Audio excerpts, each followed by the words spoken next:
Let your body sway, let your spirit move. Horn section blaze and keys come alive. Feel the soul in every note, in every dive.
Good afternoon, everybody. We're going to be starting here momentarily. So glad that you guys can join us.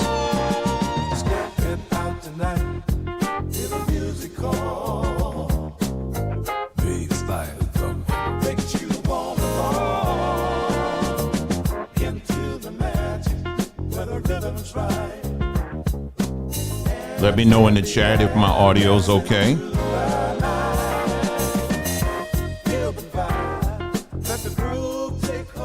Because once I get started, that's it. So I just want to make sure that the audio's okay. Well, while we're waiting on that, thank you so much for joining us. I really appreciate you guys being here, and I hope you're having a wonderful day. It's actually a nice, cool, or when I say cool, I'm talking Arizona cool. So today's high is 100 degrees out here. That's cool weather out here, boy. But trust me, it is. It's last night it rained a little bit, and then well, I would say more on the lot side. It wasn't monsoon rain, but it was a lot. But anyway, let me know in the chat. I'm just kind of waiting for someone to put in the chat. Let me know that my audio's okay, and then we're gonna, so that I know that as I continue, as I start here, I'm good. Okay, someone said audio sounds good. Okay, good. But yeah, so so it got cooler last night, and then today it was lovely being out there, and yeah, so that's that. So today's broadcast, we are going to continue the conversation that we've been having on the last two videos. Okay, that kind of set up, I believe, for this broadcast that we're doing right now, because this one we're going to go into a little bit more detail, and I feel that is very important, because a lot of times I just be as you get older, I kind of assume that people understand certain things or get certain things. But the more and more time that I spend on social media and interact with people, the more I'm realizing that there are some things that people they don't know, or maybe they don't want to know. So I'm going to use my energy to try to enlighten some of these, some individuals who may not know. But better yet, it's just, if anything, all around, it's good to hear these things and hopefully to spark some kind of dialogue that will lead to action, because that's really what I'm about. We can talk all day, but what about action? Okay, let's talk about that. So we're going to get into that. That's going to be our second segment. But our first segment, I want to go over a post that I put on our community page. And by the way, this broadcast has been brought to you by Sombertree, Sombertree.com. If you are wanting to get into the healthy life, make sure you go and check out Sombertree.com. All right. And we're going to have some more ads going up here. We're going to be putting this on our Facebook page. We're going to be putting this on Instagram. There's going to be a lot more stuff going up as well. Just really showing all the wonderful things that we do offer. I wish I could, have food like this right now, about now. But I tell you, I love, I like eating meat, but I really love grilled veggies. I really love grilling vegetables. And so that's something I'll do any day of the week. Potatoes, onions. My wife loves asparagus. I just don't like the ending part of asparagus when you go to the bathroom. I don't like that smell. I don't like that smell. But asparagus.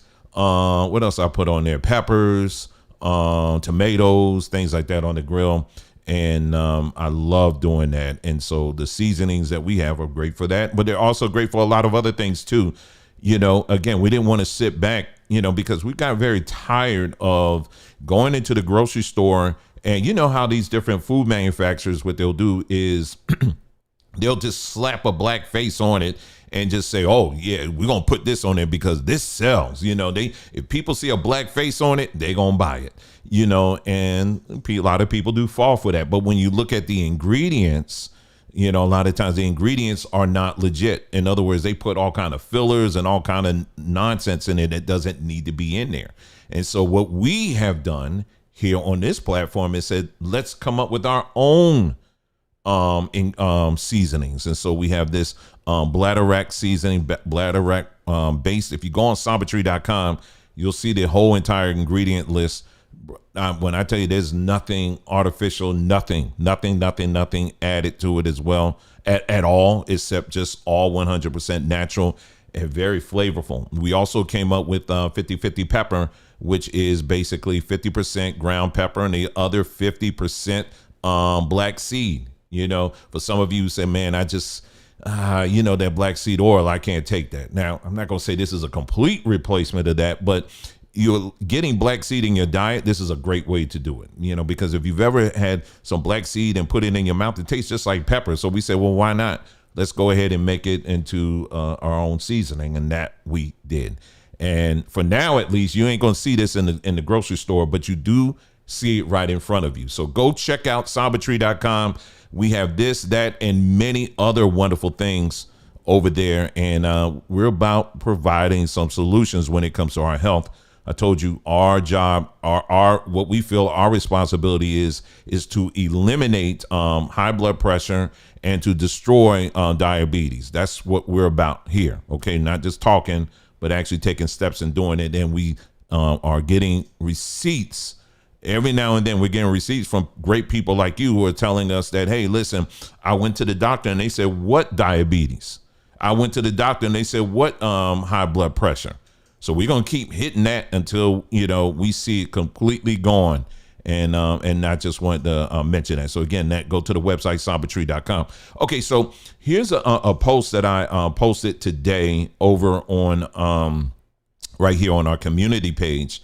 And let me go ahead and read it to you. It's dealing with the whole politics, of what's going on, and and circling back and touching on the difference between a dream and a vision. And that's what we're talking about. I see the down arrows are already coming here. So this is what we deal with all day. People they want to hide in the shadows, but they don't want to dialogue. And so we're going to have an opportunity at the end of this broadcast for people like this and others. If you have anything of note to add to the conversation that we're going to have today, well, you're going to have your chance to call in and to add to the conversation. Because, see, this is what adults do. We don't hide behind up and down arrows. We don't hide behind profiles that are mysterious, that don't have anything on it. You don't know who it's coming from and all this stuff. We discuss and we build and we repair. That's what we do here. So if if that's not for you, then this is not the platform for you. So anyway, let's continue on here. Let me go ahead and read to you what I wrote here today. I said, how black political power remains a dream and not a vision. And I said, I feel like the majority of black folks doze off at the far-reaching impacts of Jewish politics over U.S. politics in general, even what we call black politics. Now, I was saying this because I was reading today that Congresswoman Cori Bush, well, she lost her race. And not just her, Jamal Bowen, he's another guy who lost his race as well. The candidates I think Jamal Bowman, I believe the candidate that he lost against was actually a white man, if I'm not mistaken. But it was a very, very close race. I could be mistaken on that. I'm not sure. But for sure, right here, you got it in front of you. Cori Bush, she lost to a black man. Okay, now you may ask, okay, well, how did she lose? Well, it's simple. If you read the article, it talks about the only difference between the two really was the fact that the man right here that she lost to, he was being fully funded by AIPAC. And as you know, AIPAC is a Jewish organization that's about continual funding of Israel. All right.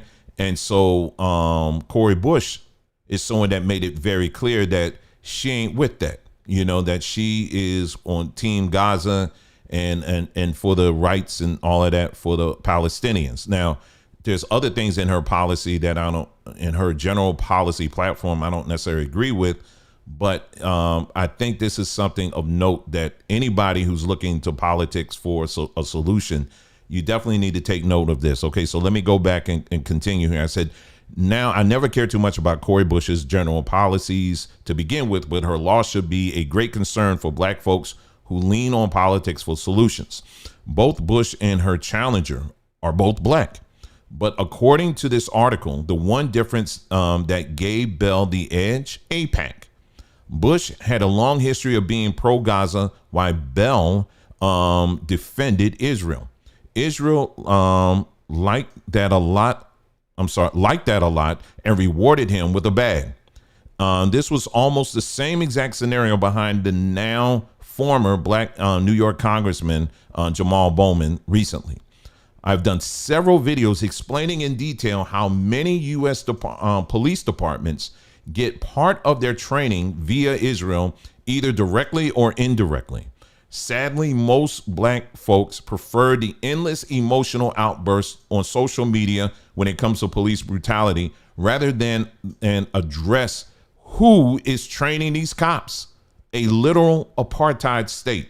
Let me stop there for a second, because this is what I'm saying. Like we just saw, in the recent case where the cop went in and he felt threatened by this black woman, with a pot of hot water. He thought that she was going to kill him with a pot of hot water. Okay, whatever. And shot and killed her, right? So what typically happens when we have cops do this kind of stuff is what we get. Black folks get on social media and black folks are crying. They're venting off their frustrations and all of this stuff here. And I'm going to say something that may ruffle some feathers here, but for those of you who have been following me, you're going to know that I'm very consistent. And as we go on, you're going to understand why when we get to the second portion of this broadcast. But all of that emoting on social media and not coming up with real solutions, a lot of that, I'm going to be honest with you, that's almost like feminine energy. Okay? Now, I want you to understand this, because what men do is that when we are problem solvers, We fix things. Do you understand what I'm saying? Now, I'm not saying that women don't, but men by design, this is what we do. When we see a problem, we're not going to spend a whole lot of time like, talking about, the problem. We're like, no, let's get our stuff together and let's fix this thing. Let's deal with it. How can we fix this thing so it doesn't happen again? Sometimes it's funny when I listen to my, my wife, she will say like, sometimes she may, my wife or daughter, it don't matter. Sometimes because they're very respectful, and they, but I'm like, y'all tell me, if it's something like if it's something, let's say that they're having problems with, maybe it's a device or, whatever. And they'll bring it to my attention. They know that it's not. And then, my daughter more so, she'll be like, Dad, you ain't got to spend all that time with it. I'm like, no, I want to fix this thing. It's like a mission for me to get it fixed. You know what I'm saying? And that's what I do. And then once I get it fixed, then they're like, okay, thank you. And then, a little smile come on her face or whatever, because I fixed it. Do you understand what I'm saying? So I'm just saying, in general, that's what we do. It doesn't make one better than the other. But generally speaking, that's what we do. So, but unfortunately, what I have seen and what I witnessed when it comes to what we call black politics, it's a lot of emoting, but there's not enough. Let's get to the root of it and let's solve this thing and let this thing be in the past. And the reason why I'm saying all this is because of the fact that this AIPAC thing, if you're not up on this thing and paying attention to what it really is and the power that they have in politics, then you're just wasting your time. So let me say this and rewind and say it again. AIPAC is a pro-Israel organization, and they have major power within Washington, D.C., major power, because they're tied to a nation state, right? And so a lot of what goes on in Washington, D.C. is done by the approval of AIPAC. Now, I want you to understand that. So trickle this down to the police. We've talked about this many times before. Many, not all, but there are many police departments throughout the United States who will either directly or indirectly receive training from Israel. Now, as you know, Israel is in fact an apartheid state. Now, they will have disagreements with that, with somebody saying that, but it is. Israel, going back in their history, speaking of apartheid, was one of the only, we're going to say a nation state, that stood side by side with apartheid South Africa. They provided them training. They provided them with armament. They provided them with whatever it is that they need in South Africa. See, people got short memories out these days. See, you can't forget these things. Even to this day, you have special forces out of Israel that go and train the Boers in South Africa. So they take that training goes to a lot of these places. That same training can be seen in Ukraine. Yes, the same country where they were warning black folks, if you go there, be prepared to be called the N-word. So this same group of people are training police here in the United States. So anybody that claims to be AIPAC and not see that connection, you're an ignorant person and you don't need to be discussing politics. All right, let me finish reading this, okay? I said, let me see. I said, I've done so. Okay, many black people go tone deaf when it comes to the creep of the Noahide laws. All right, and into the U.S. legal system and its impacts on us. Instead, too many are preoccupied with playing Israelites.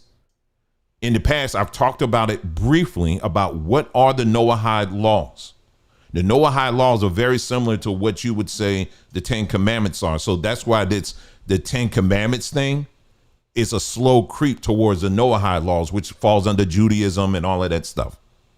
All right. But one day I will do a comprehensive video where I will explain to you and show you how these Noahide laws are already found within our criminal justice system and the impact it's having, particularly on black folks. See, what I'm telling you right now is this: you're not going to find too many black platforms that are talking about topics like this. They don't get into the details on this. Instead, it's all 100% emotion and emoting, and you're all over the place. And we got to vote for her because she looks like us nonsense. But in the meantime, this is this kind of stuff that's happening. I said, lastly, both U.S. presidential candidates and their VP choices are strong AIPAC supporters, with Republicans doing most of the public tap dancing for this group. So to put it plainly, quote unquote, black political policies ride on top of Jewish political policies. You need to understand that. Let me read that again. So to put it plainly, black political policies ride on top of Jewish political policies. That includes the entire issue of reparations.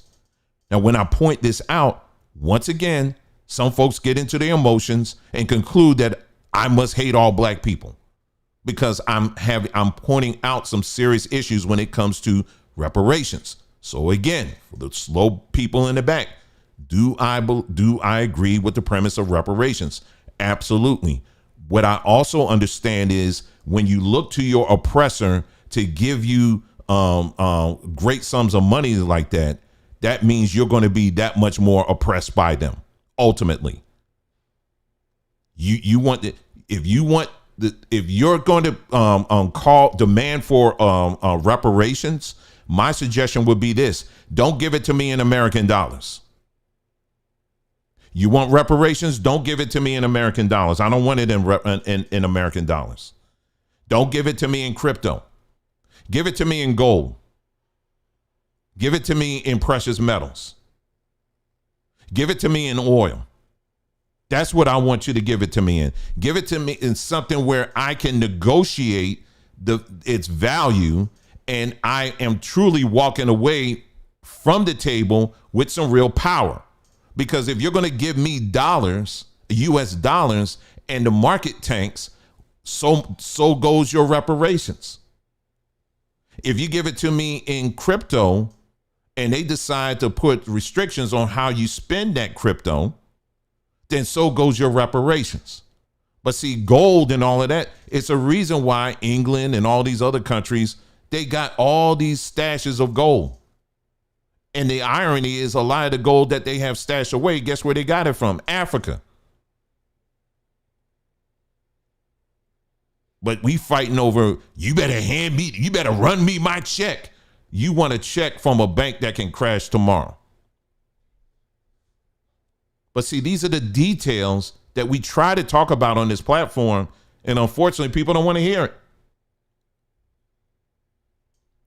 Anyway, let me go on here. So to put it plainly, black political policies right on top of Jewish political policies. That includes the entire issue of reparations. When I point this out, once again, some folks get into their emotions and conclude that I must hate all black people. It's actually sad to watch how black folks actually believe that their $1 to $2 million that they raise on Zoom calls from 50,000 black folks, which could break down to basically $30 a person, are actually making real moves in DC politics. Truth be told, black folks are by far the best cheerleaders out there. In fact, black people are so good at it that we'll do it for free. And that's the problem. And the political world is by far the best example of this madness. Let's continue. I said, while these boule groups can be credited to energizing the Democratic Party for one of their own, Kamala, they are doing so without any stated black-centered policy promises from her. Meanwhile, AIPAC is getting firm foundation, or rather financial commitments from both candidates. Let me say that again. Meanwhile, AIPAC is getting firm financial commitments from both candidates. So while black folks love the spectacle of raising up $1 million+ on an exciting Zoom call, One APAC member can write a check for triple that amount without all the high drama. In case you didn't notice, you won't see Jews on social media telling their men, if you don't support Kamala, you're not Jewish. They're playing with real money, while black folks are still believe that their tithe and offering coins combined with excessive free buck dancing equals political power. Bush and Bowman are trying to tell y'all. So all of this extra that you're seeing on social media, I have drastically reduced the amount of time that I spend on Twitter. I just avoid it. Now I just avoid it. Because I don't have time to be dealing with folks who are getting all into the weeds on, oh, did you see her hair? And, did you see this and that? And if you don't vote for her, you black, you ain't black, and all, we're back to Obama days again. If you don't do this, you got to believe her and trust her and magnify her and all this other stuff. But in the meantime, the way U.S. politics works, they don't work with your freaking mouth. They don't. They work with money. A lot of it. That's how it works. And political action committees like AIPAC have a lot of it. They got a lot of it. And they're able, and they roll in and they control a lot of what goes on in DC. So if whatever you deem as black politics or black policies, make no mistake about it, it is not going to clash with AIPAC. So regardless if you go with Kamala or if you go with Trump, it doesn't matter. They all have bowed their knee to this organization, and they continue to make that known. So if you want to engage in understanding how politics works for real in this country, or I would say anywhere for that matter, that is where the conversation begins. See, I don't have time I'm done with shedding tears. Like I said, again, it's sad to hear these cases of people, black folks that are getting, this mistreatment by the cops and all that stuff. Well, I don't like hearing that. Of course, who does? But I ain't going to be sitting up here crying over and over and over and over and over and over and over again. No, it's time to address this thing at the root. But unfortunately, many black folks don't want to have that conversation. There's a complete disconnect because that's too many words, Dwayne. That's too much to think about. You got to put it in simpler forms. Explain to me like I'm a 2-year-old. I'm not saying all black people think that way, but I'm just saying a lot of my interactions, a lot of times, I can see it. It's like you start talking about this, zone out. Let's just focus on the fact that what she must felt at that last second when he pulled the trigger. What did she feel? Think about all the ancestors that she's tied to, and and what about the children, and what about this? And you want to get caught up in all of that extra. Meanwhile, people that got a makeup similar to mine, I'm like, okay, you can get into that. You can say that for the funeral, but right now let's get to that paperwork. Let's get to what's contributing to this. What are the factors that are contributing to this? Because we can actually end this right now. But there's not, and within the realm of black politics, there's not enough political will to do it. There's not. So everything that you bring to the table is going to be 100% emotion. I did a meme a long time ago where it was, I'm trying to think who it was. Was it Obama, I think it was. And he's sitting at an empty table. Look, this is before the days of AI. So I kind of put this together myself. So he's sitting at an empty table. And then you had the first group come in. They put a whole stack of money up on his in front of him, and they said, Obama, okay, we want this, and this. And he said, okay, you'll get it. Then you had the next group come in and said, Obama, we want this, and this. And he said, okay, you'll get it. Then the next group came in, LGBTs, they came in, same thing. We want this, and this, and same thing. But then when the black folks, you know what they gave them? Well, first of all, I just want to give all honor and praise to God for having me here. And I just thank God that we have a president that looks like us. And he's like, okay, you're welcome. And kept it right on moving. This is how politics works. It's not a mystery. So you can pray all you want and be like, well, God, he going to change the hearts of the men. You can do all that you want. But if you ain't coming into the door with a significant amount of money, you ain't changing nothing. And see, the thing about black folks, we're so impressed with ourselves. 50,000 people getting together to raise $1 million or $1.5 million, or even $2 million. That equates to roughly $30 a person. Do you think that Kamala Harris is sitting back and saying, you know what? I was going to bomb Iraq, but thanks to that grandma that gave $30, I think I'm not going to do it today. Do you really think that's how it works? Your $30 love offering and your prayer. You think that changes things in DC? It doesn't. Change now you get the other man come and says, okay, here's $30 million. Don't bomb that area because I got some golf resorts that I'm trying to build over there. And then Kamala, like, you know what? All right. Thank you for the contribution. Appreciate it. That's how it works. And does it mean that black folks, we just don't got no hope at all and we just doomed and damned as a people? No. You just have to understand where to put your energy. You understand what I'm saying? You can have a full, happy life. But putting all your energy in some of this nonsense, it ain't going to get you anywhere fast. In fact, it's going to take energy away from you. All right. So, yeah, I just wanted to go over that because I think it's something worth considering and thinking about. And I think those two elections that took place, both with Bowman and then Cori Bush, and the reason why they lost. If black folks ain't paying attention to that, then it's just going to be what it is at this point. It's just going to be what it is. So I wanted to cover that. And for those that are just joining us, thank you so much for tuning in. Really appreciate it. And so today we're just talking about two things here. I just finished talking about, a post that I just posted here on our community page. Keep your eyes always on that community page. When you come to our YouTube page, go to our community page. We keep a very active community page. I'm always posting things like articles, different, artwork, political cartoons or, religious political cartoons.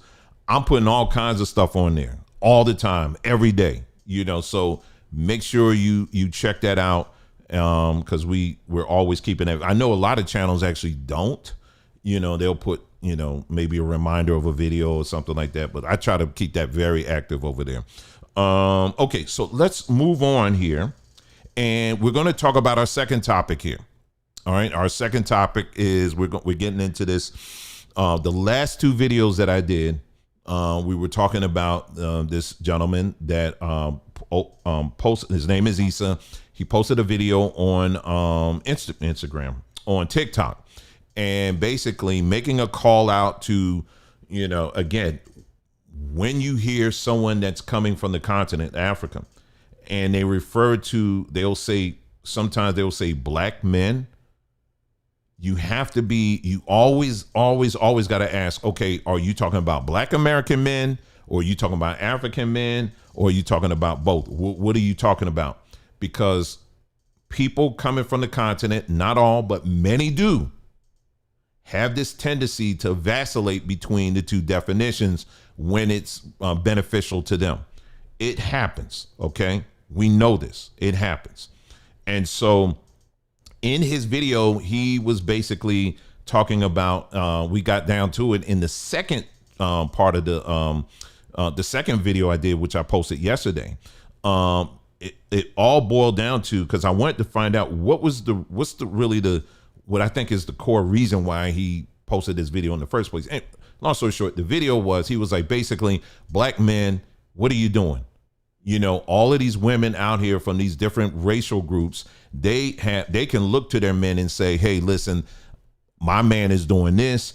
I'm proud of him. My man is doing this. I'm proud of him. My man is doing this. I'm proud of him. But when it gets to the black men, what are black men doing that black women can honestly say that, you know, they're actually proud of what we're doing? So he kind of left it off as if black men aren't doing anything. And so when I went into, even in his comment section, it was full of a lot of women. Again, small segment of women, not representative of all black women. But I was specifically talking about these women here that were amening him, couldn't amen him enough. Then outside of TikTok, you have people on YouTube posting it and all that. That's right. See, he got to tell these men, they got to understand, they got to stop making excuses, and they need to come up and they need to repair what's out here. All that, right? Bringing all that energy. So, and then I reached out to him and I said, hey, respectful, you saw the video. And I said, I would love to have a conversation with you. Instead of him saying, hey, listen, okay, cool, let's talk, or maybe I don't have time today or whatever, he automatically within 15 minutes reported my video to TikTok. So this man stood with his full chest blaming black men, regardless if and some people were getting hung up on this. Well, he was talking about African men and black American men. The fact is you were including black American men in your little tirade. So that is what I was responding to on behalf of black American men. African men, that's a whole different topic and his whole different circumstances. And so what this man basically did was went to the white man. He pulled a Karen. He went to the white man to report me falsely for a community violation. Now, I could have challenged it and I said, okay, whatever. Let me just do it again. I won't tag him or whatever. So I did it. And then I did a second one. And again, keeping it respectful. You can check it out. I posted them both here on YouTube as well. And so that's basically what all this is about. But the focus really is the responses, some of the responses I was getting. That's what we're going to focus on. And at the end of this segment, I'm going to open up the phone lines like I normally do. And I'm going to invite all of these people who had a lot to say. And we're going to see, once again, will they take the challenge and come on live? We're not going to be yelling at each other. I'm not going to be yelling. I don't do that. Okay. And anybody that's been on any of our lives, you'll never see. Most of the time I'm sitting here listening. That's most of the time I'm sitting here listening. And then if I feel like I need to give a response, I'll wait till you're finished and then I'll give a response and then that's it. And then there may be times we may agree to disagree, but that's it. We keep it peaceful over here. Now, if that's not you and you don't like peace, you want some contention and all of that, then I'm sorry, this ain't the place. But we're about building, repairing, and moving forward here. Now, if that's not you, this is not the platform for you. Okay. So anyway, but I'm just giving you a heads up on what's coming up a little bit later in this. So let me see where I'm going to begin here. Okay. So let me bring up to you, I'm going to introduce someone to you on the screen. Let's see.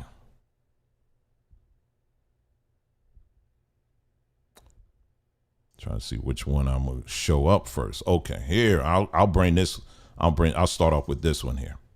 Let me introduce you to this gentleman right here. Oh, who is that? Well, that's my father. This is my father right here, Larry. He is no longer in this realm, but that's my dad. Let me see if I can find, I have another one here too. Let me see if it will allow me to put two on here at the same time. Let me see. Yeah, okay, cool. That's him there too. They went on a cruise. Him and my mom, they went on a cruise. They went to, I think they went to Bahamas or something like that. This was back in the,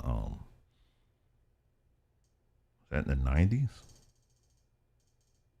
80s on it, late 80s or 90s. I can't remember. But anyway, so this is my father. I want to talk about him for a second, okay? Because since everybody's got an opinion about what black men should be doing, I want to start this conversation right. Okay, so I'm going to start at my baseline, which is this person right here on the screen. Now, my dad, he, let's see, he, like my mom, they, were both born in Jim Crow South. Okay. And they had all their hardships and went through everything they went through and all of that, right?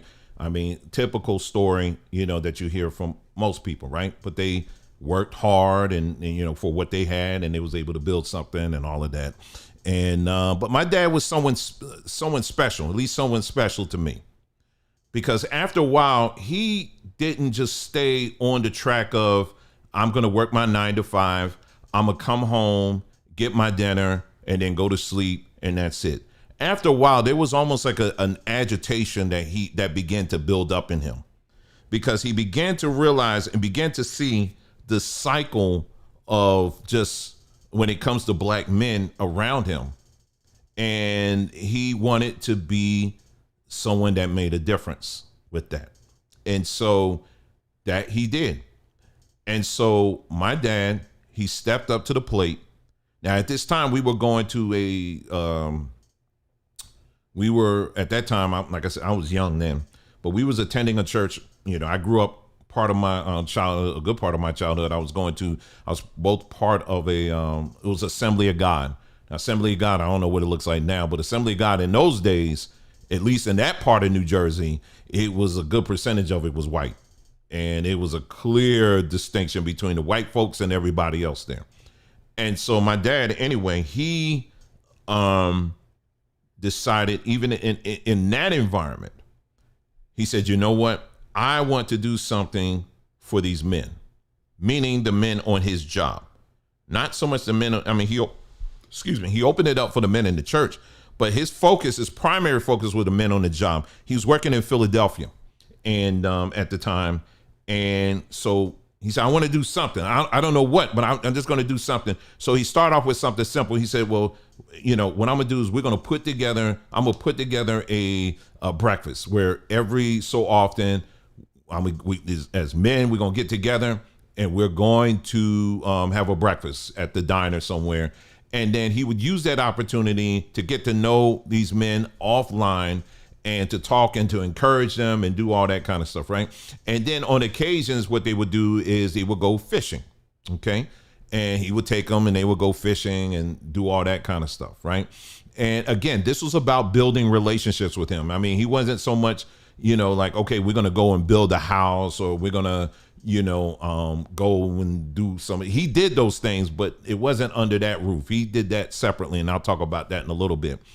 But he was doing what he could. Now, in the midst of that,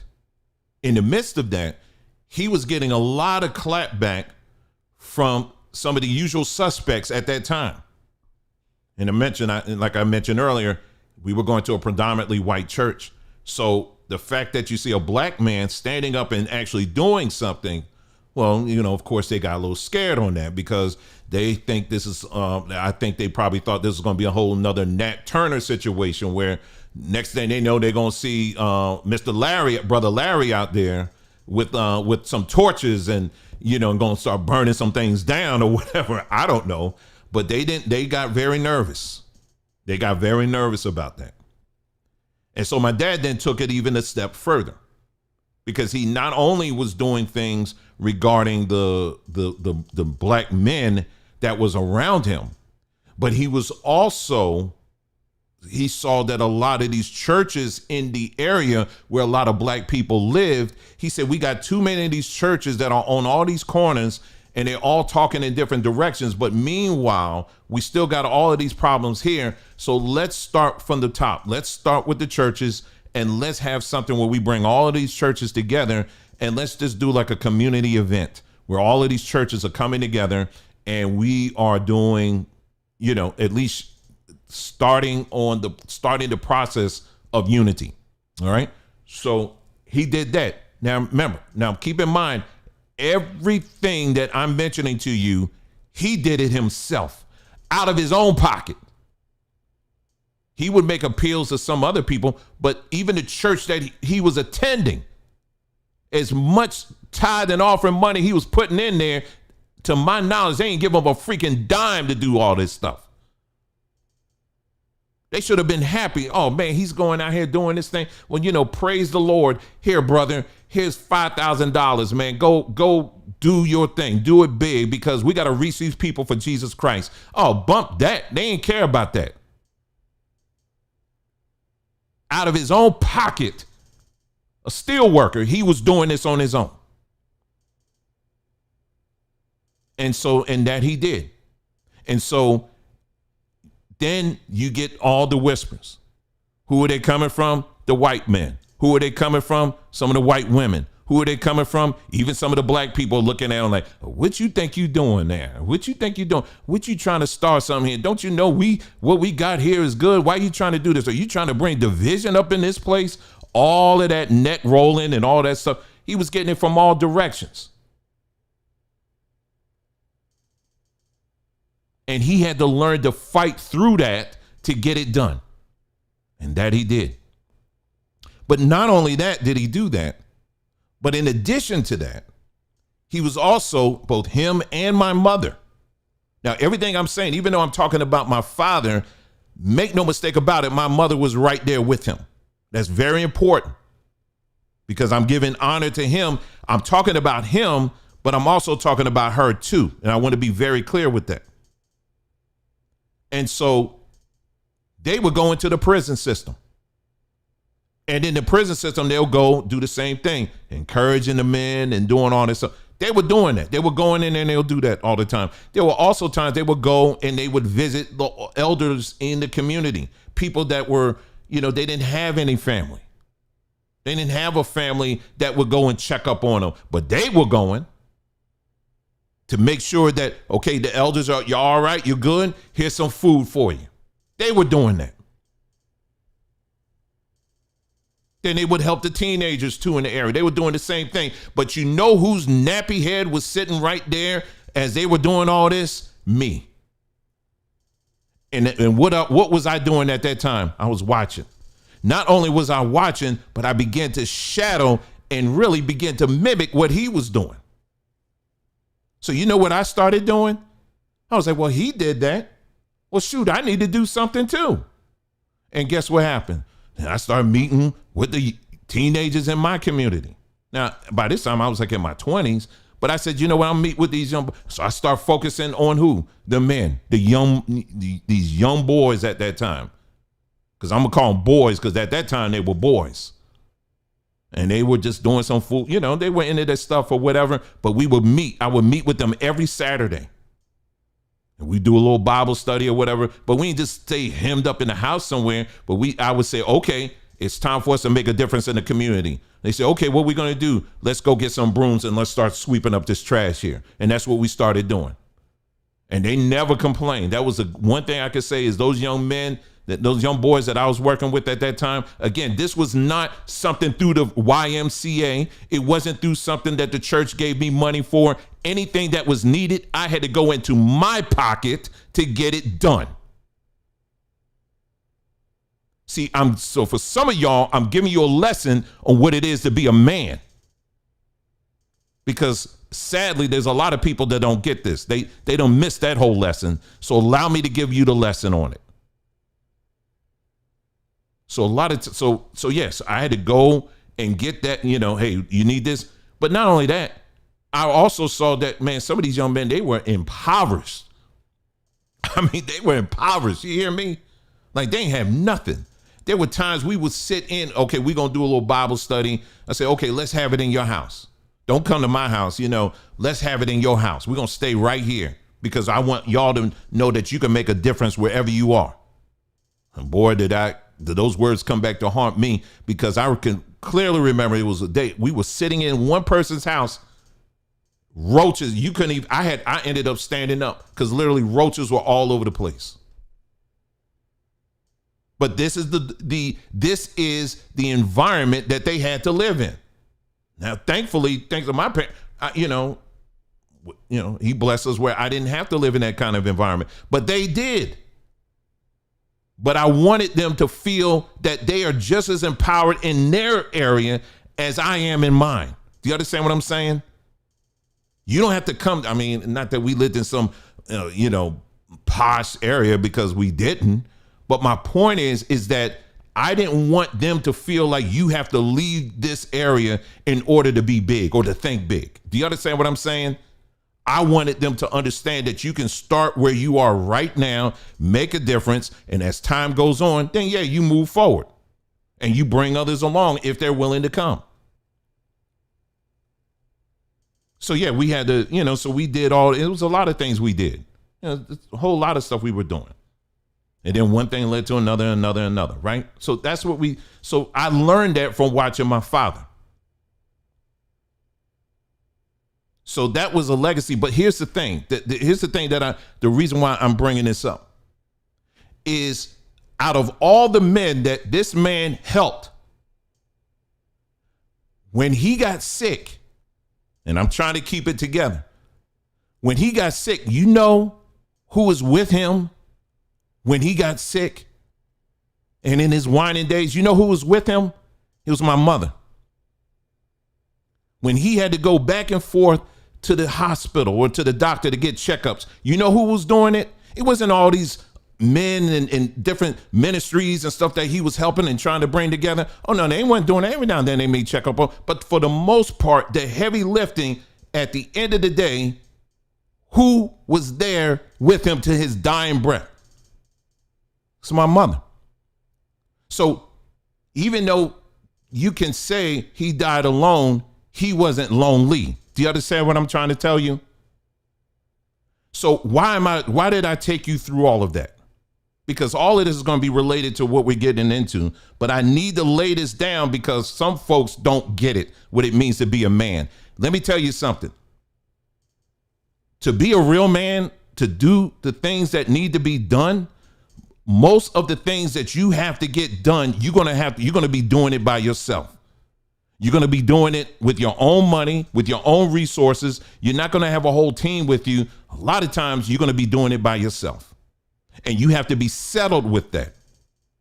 See, in this day and age right now, we got too many people that are addicted to TikTok. Every little step they take, they got to put a camera up there and say, see, look at me. I'm giving money to the poor people. Look at me. I'm building a house.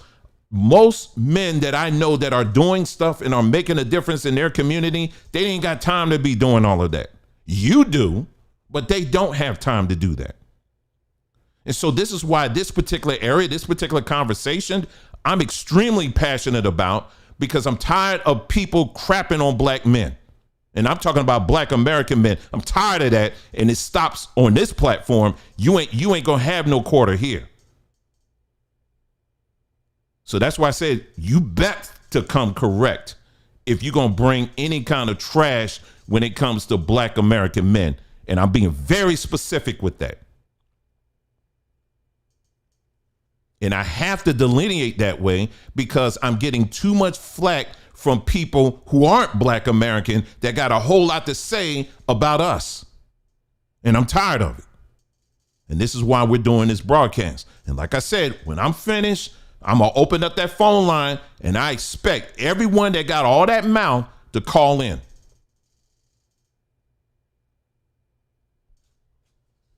And so being a man doing that is, and someone may say, well, you just mansplaining. Yeah, daggone right. Because I'm a man and I'm explaining what it is to be a man. So if that's offensive to you, then you can keep it moving too. So a lot of what has to happen, a lot of what has to be done when you're a man, it ain't celebrated. It's not acknowledged. You do it because it needs to be done. When everybody's asleep, you working sometimes. You still need to get your sleep now, but I'm saying you got to stay focused on making sure, okay, everything is done. I was thinking another day, sometimes I try to explain this to my wife. I said, when she's worried about something, she may think it's just her, but I'm carrying that. When my children are worrying about something, guess what? I'm carrying that. So on top of all of that, then I got to carry whatever it is I'm dealing with. Then if I'm dealing with any foolishness out here, I got to deal with that too. You understand what I'm saying? So again, I'm not devaluing the woman and what women go through, because y'all go through a lot too. We get that. But at the same time, you have to understand and recognize the weight of things that lay on our shoulders as men in this society that we're in. Now, going back to the video that I did, those last two videos, the thing I wanted to point out, the whole point of it in making the distinction between black American men versus people that are coming from Africa is the fact that in Africa, you got land, You got access to resources. You guys, for the most part, run your own government. When we came over here by force, all of that was taken from us. So the only thing that we can do is the best we can. I mean, like anybody else, right? But we are only what we are allowed to have is pretty much we got to work with that. You understand what I'm saying? That's it. When you read about these towns that were started by black people, there are many cases where these black people were given pieces of crap land, but they had to turn this crap land into a whole town. Black folks here, we had to do that. That was just a regular thing. And then once white people, they saw wait a minute, how are they going to turn a swamp into a whole freaking city? And they say, oh no, we can't have them go. Then they'll take that away.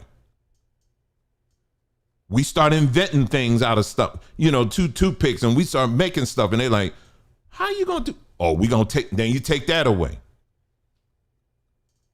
So there's a long history that we can go through where, because we are in an environment where it's a construct that we have no control over, ultimately, there are limitations on what we can do. But it does not mean, and I've said this before and I'll say it again, it doesn't mean that we can't be successful in what we're able to do. You understand what I'm saying? And my thing is, there are a lot of successful black men in this country. You just have to learn how to measure that. Just because a black American man isn't doing something to and what's going on in the continent of Africa, it doesn't make him any less. So don't lump us into what's not going on, what's not happening in your home country. That's your affairs. That's your stuff. And y'all have to come up with a way to measure what's successful versus what's not. But as a black American man, this is why I'm here, to help you and to give you understanding on what it is to be a successful black man in this country, despite the limitations. Okay, so that's what we're doing. I'm not talking down on anybody. Just trying to bring some clarity so that we can move forward. That's it. Let me see what else here, because I had to write it down because I wanted to make sure I was going to be, okay, so let's see. No. Okay, and so anyway, so if you notice on the thumbnail, you got black women. Now I'm saying black women. I'm not talking all black women. Let me be clear, because I had quite a few black women coming in. You just talking about you bashing all black women. I said, no, go back and listen to what I said. I said, I'm talking about a specific segment of black women. Now, if you're in that segment, then you daggone right, I'm talking about you. But no, this does not apply to all black women. But there is a trend that's happening, and I'm going to give you an illustration of that momentarily, of black women, at least in this country, that are black American women who are basically staying on this whole trip of black men ain't doing this and y'all not doing that. And you need to act just like you. Why are you not acting or performing like white men? Okay. So you have a trend. It's noticeable. Now, that may not be you who's watching, but there is a real trend that we do need to pay attention to. Okay. So that's what I'm talking about. I had to talk slow on that one so you understand what I'm saying. Then, of course, you got the immigrants that are saying the same thing. For some reason, the first place they look, like I mentioned, this guy Issa, same thing. He wants to put black men in the same boat. What are y'all doing? Why y'all not doing anything that these black women can be proud of? What? So you got them. And it's not just him. There's other examples, many examples I can give you on that one. He's just one of them. And of course, the other group I've been getting in my comment section on white men. Now, when you get all three of these groups, people coming together and they're saying the same talking points, that's pretty problematic. When you're agreeing with the racist white men and then you got immigrants jumping in as well, you need to be concerned about that. And I wrote down here, getting back to black women here, for example, black women, you have there. and we did a video on this talking about the difference between womanism and feminism.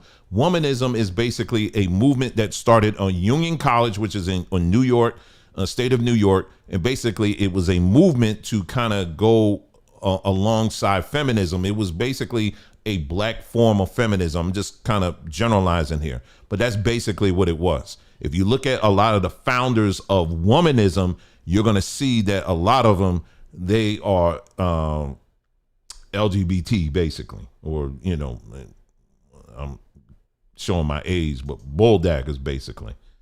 If you go back and look at the origins of womanism, you'll see for yourself. And so this goes parallel with feminism, which feminism is something that was really started by Jewish people, but then it was targeting towards white women. Okay. And so it goes hand in hand with that. But I would argue in 2024 that womanism and feminism have merged itself and has become one and the same. Now, the reason why I'm bringing this up about feminism is that, oh, I still got my dad up here. Okay. All right. Love you, Dad. Anyway, let me take that off. Let me see. Womanism and feminism. Feminism, is not just some type of ideology. It's not just a hashtag. What you have to understand is feminism is an indoctrination, and it starts in colleges. It started in colleges and universities. Well, before that, really the CIA, but that's, you know, we'll get into that. Maybe we'll talk about that another time, but it started in colleges and universities. So it's an education behind this. It's academic behind this ideology of feminism. Okay. Are you with me? I want to make sure you follow me. All right. So feminism is really an ideology with an academic base to it. And then feminism from there, it's going into policy, public policy, you know, help formulate laws and things of that nature, right? Hiring practices, all kinds of things. But it's a well thought out policy that has an academic background, who the benefactors are white women. And like I said, I would strongly argue black women are also part of that fold. Okay. Now, let me ask you something here. I want you to put in the chat for me, what comparable system similar to how I describe feminism will you find that brings white men and black men together? I want you to think about that for a second. What system that is similar to feminism is bringing white men and black men together? I'm not talking about the red pill community stuff. I ain't talking about that. Again, feminism has an academic base, and it has gone into public policy and laws and stuff. The red pill, all that stuff, that's just talk on social media. So my point is that for black American women in this society, you have allies that you can lean on. I'm putting huge air quotes on that because the awakening on that one is going to come real soon. They're going to get their wake up call real soon on that one. But you have allies that you can lean on, so to speak, to improve your power base to get what you want. But what do black American men have?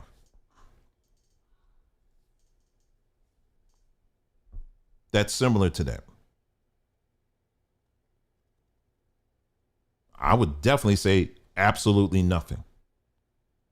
So this is why you're seeing feminism really at an all-time high right now. And you see a lot of black women that have been jumping on board with that and all and stuff. And it's just gonna, like I said, I think if Kamala wins, it's gonna get way worse. And that's just my take on that. So anyway, let me see. Okay, so let me show you what I'm talking about here. Let me show you, just give you an example here of what I'm talking about that's out here. Now, this example that I'm about to show you I'm going to be very clear with you. This is one example. Does she speak for all black women? Absolutely not. Let me be clear. Does this individual that I'm about to show you, does she speak for all black women? No, she does not. But she does represent a growing trend that is out here. Okay? So I'm just being very clear with that. All right? So I'm going to show you, I don't know who this person is. My daughter sent this to me, and I would just say, you got to be kidding me. My daughter, man, she tripped, man. Be sending me stuff, man. I'm like, why are you sending me this? Anyway, so I want you to take a listen to what she's saying here. And then we're going to take a look at the comments. All right? Now, some people may say, well, the comments, they may be just bots. Oh, honey, no, listen, going through some of these people may be bots, but there's a lot of real people in these comments, okay? So before you go off on the bot land theory, no, there's some real people behind these bots. So I want you to read, let's read it together, all right? So she says, most women are attracted to money. I'm attracted to power and influence. As a feminine woman, it's in my nature to be attracted biologically to power. All right, so that's what she's saying here. All right, so let's go and play with this power woman, what she's attracted to. Let's take a listen. I love the power, just power. I love white men. Like, I love white men. I love the power, just power. I love white men. Like, I love white men. I love the power, just power. Okay, and she's serious. All right, so let's go through some of the comments here, so you can see for yourself. Okay. All right, so this person, ironically, their name is Ya's son. Okay. All right, let's read what they said here. They said, they are so powerful, talking about white men. They are so powerful, you don't even have to question for a second if you're safe with them. The amount of confidence I get from being around the ones who lift me up and swan over me is unmatched. True men. And then the woman that you saw here, she was like, sis, tell me about it. I love their impact. I love the influence. I love how traditional they are and family oriented. To love me those powerful men. And then someone, had a couple of people say, oh, this is a silent repost. And then here's another woman here saying, so true.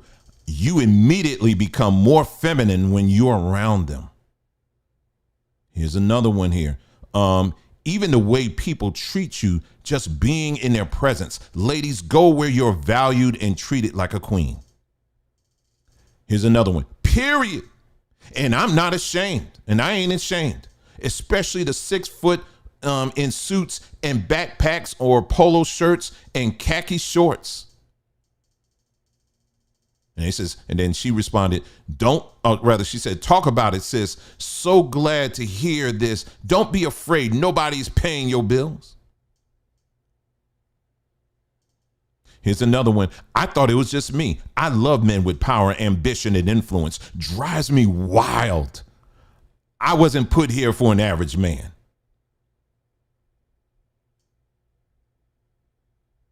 Here's another one. They make me feel so powerful. Here's this other woman. She said, this is what I told my therapist. I love the power and feeling dainty with them. Finally, someone gets me. Yeah, you may need to, you need to change therapist. But anyway, why was I giggling? Cause same. I love mines. He's a redhead. I'm attracted to aura, body language, the way he carries himself. Absence of fear in his eyes. Same, sis. The power they treat you with, the power and they treat you like a literal princess. I can't touch a door, hold a bag, or even walk my own feet. Listen, it first started for me in the first grade with my little vanilla crush would pick flowers from the playground and give me. And they've been respectful and sweet to me ever since. Me too. I agree, sir. And then goes on. It goes on. It goes on. It goes on. It goes on. It goes on. It goes on, y'all. It goes on.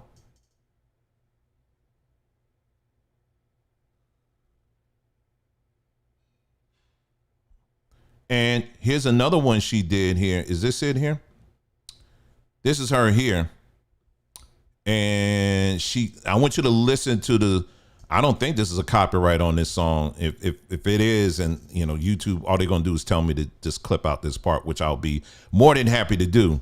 But you see, she is standing with these men, old white men. Listen to the song here that she chose. Is it playing? Hold on.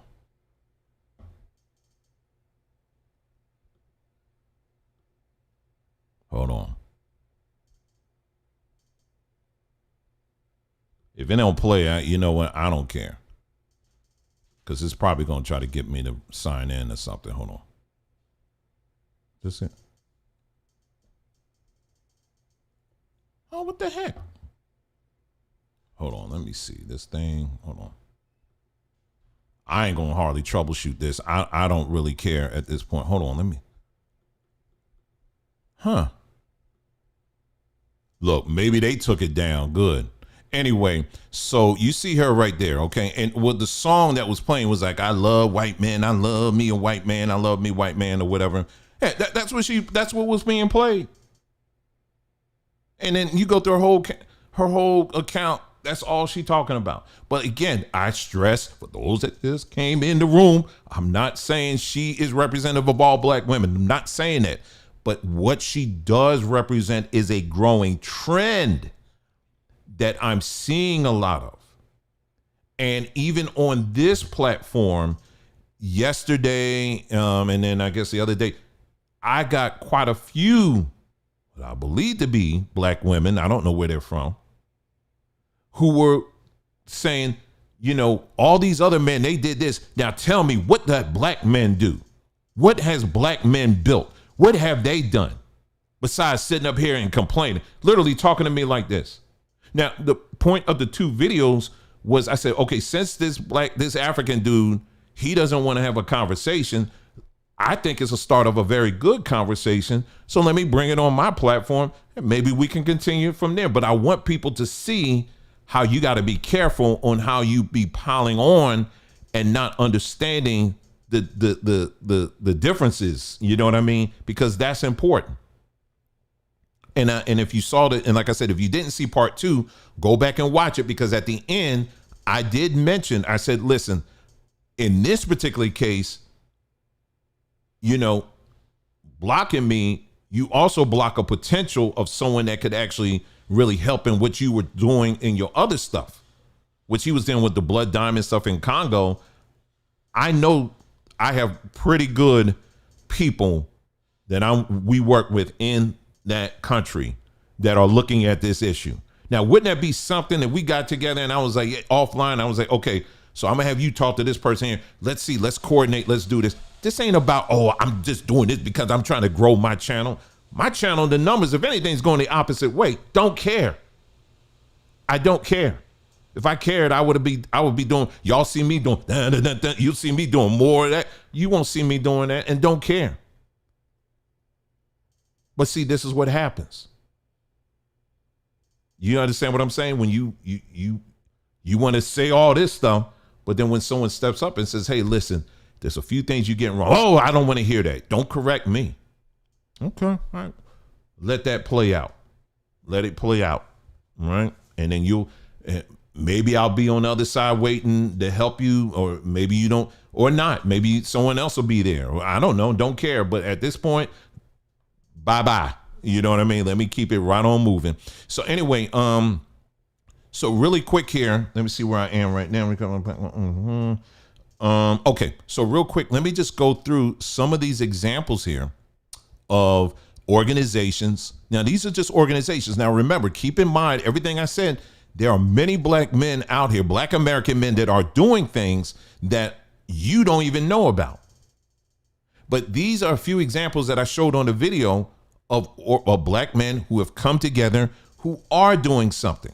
All right. And I'm explaining the importance and the value of this in a moment. These aren't just little websites. These are full organizations that have proven themselves. Okay. So, of course, you've heard 100 Black Men of America. They've been around for a long time, and they focus on building up young black men. All right. So that's one. I'm just, like I said, I'm just going through this very quickly. Same thing. This is Black Men United. They focus on the same stuff.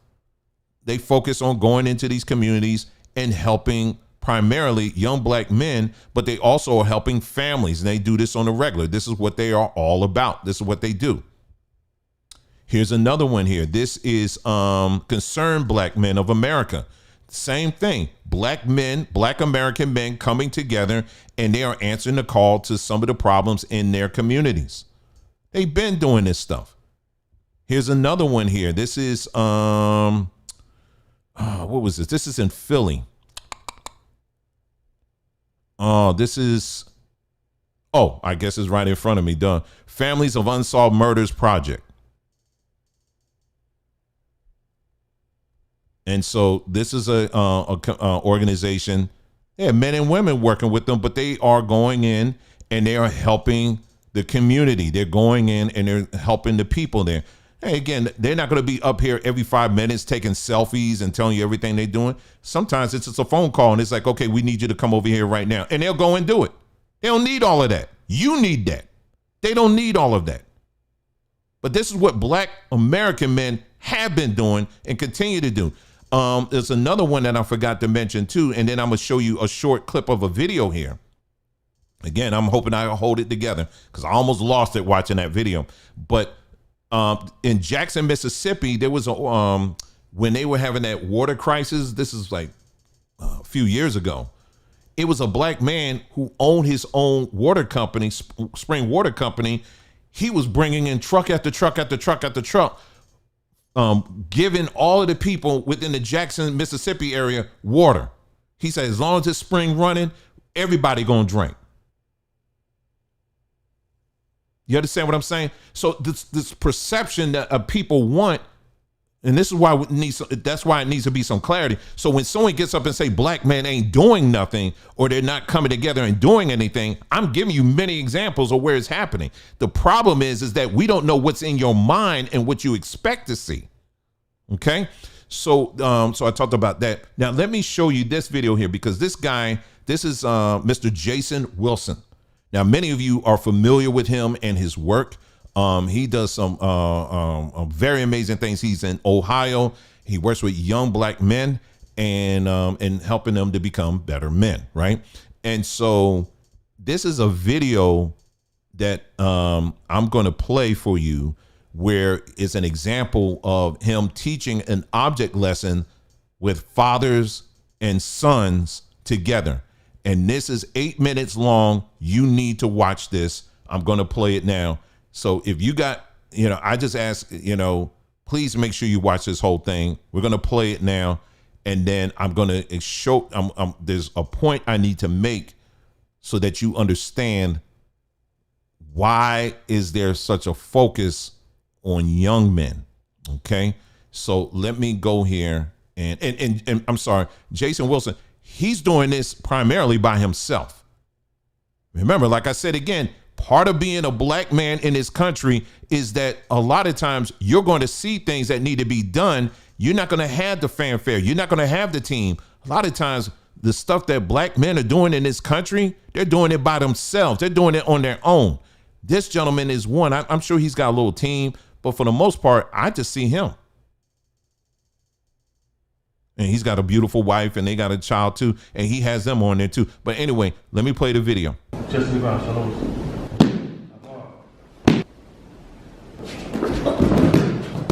Oh, shoot. My bad. Go back. It's not even on the screen. Okay, let's do it again. There we go. All right, here we go. I'll bring it on the screen.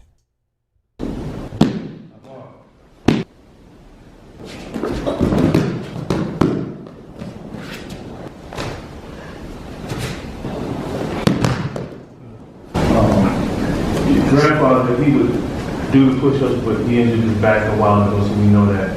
So symbolically, you know, well, he's been here. Okay, he's the main reason you made it through this. All right. Now I know the audio isn't the greatest, y'all, but the subtitles are below, so just focus on the subtitles, okay? And now you have the rest of your father's names on the map, and you're going to end with your biological father. As many as you can. And you know he's been there for you in a major way. Good, breathe, come on, come on, get me as you can. Good.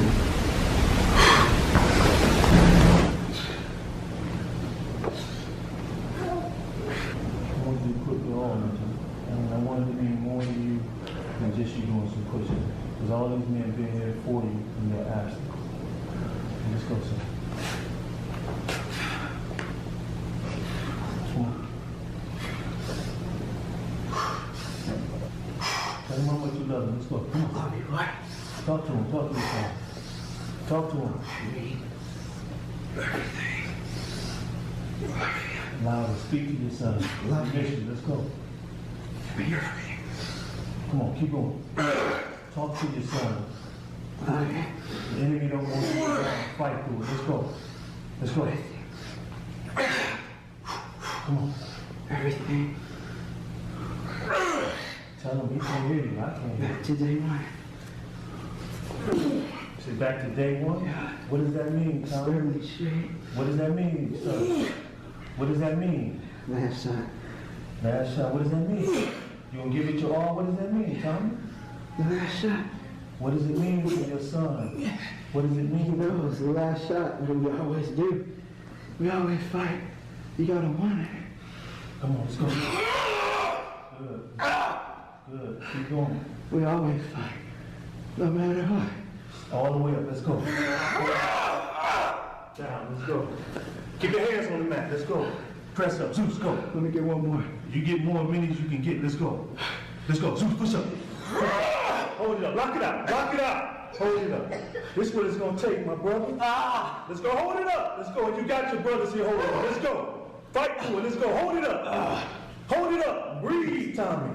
Let's go. Hold it up. Hold it up. Now. Come on. Hold it up. Good. Down. Get off his back. Look at me, Tommy, on your knees. Let's go. Now. What you mean? What should you say? Look at me in my eyes. What do you want to fight? Yeah. You sure? Show me. You guys can sit up right here and have this.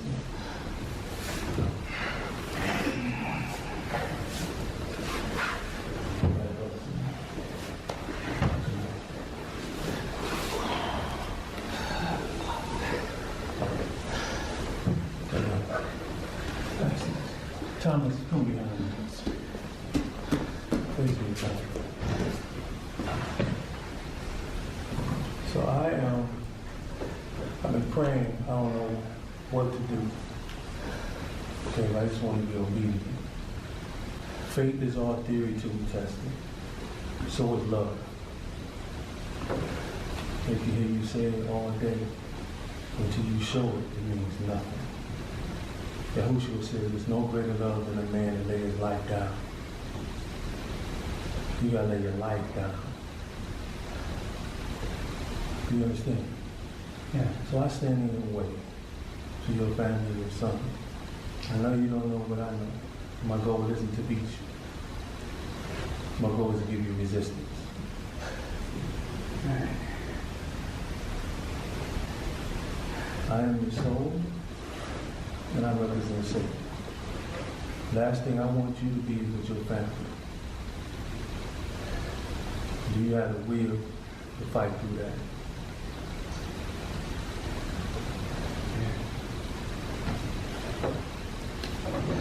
You guys. Drop your head up. Back off because you're a choker. Back off. Good. Don't drop your head. You're a warrior. Keep your head up.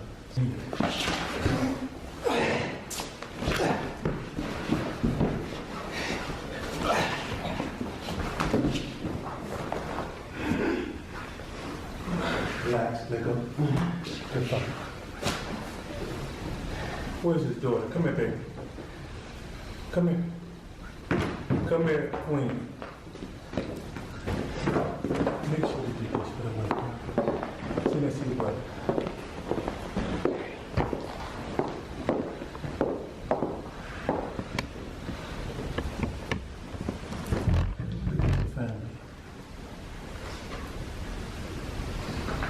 Look at your family. Look at your family. Stay looking at them. It's never easy, brother. But I know you can do it. And I told you I'm gonna be here for you. But are you willing to fight? Tell your father how you need him. I really need you, Dad. Talk to him from your heart. Sometimes when I'm alone, and I play basketball by myself, or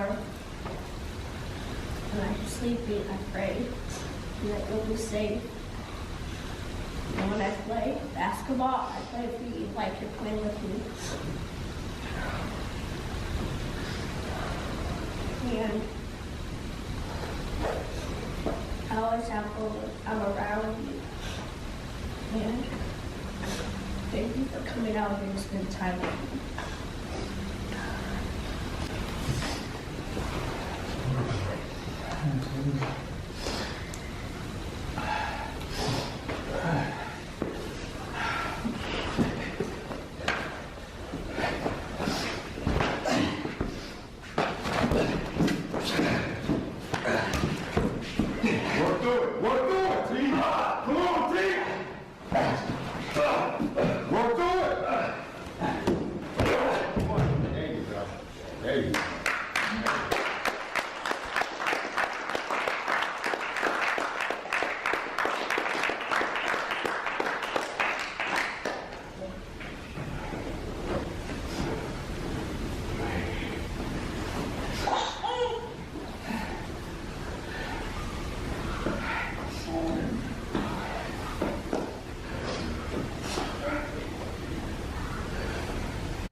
So there you go.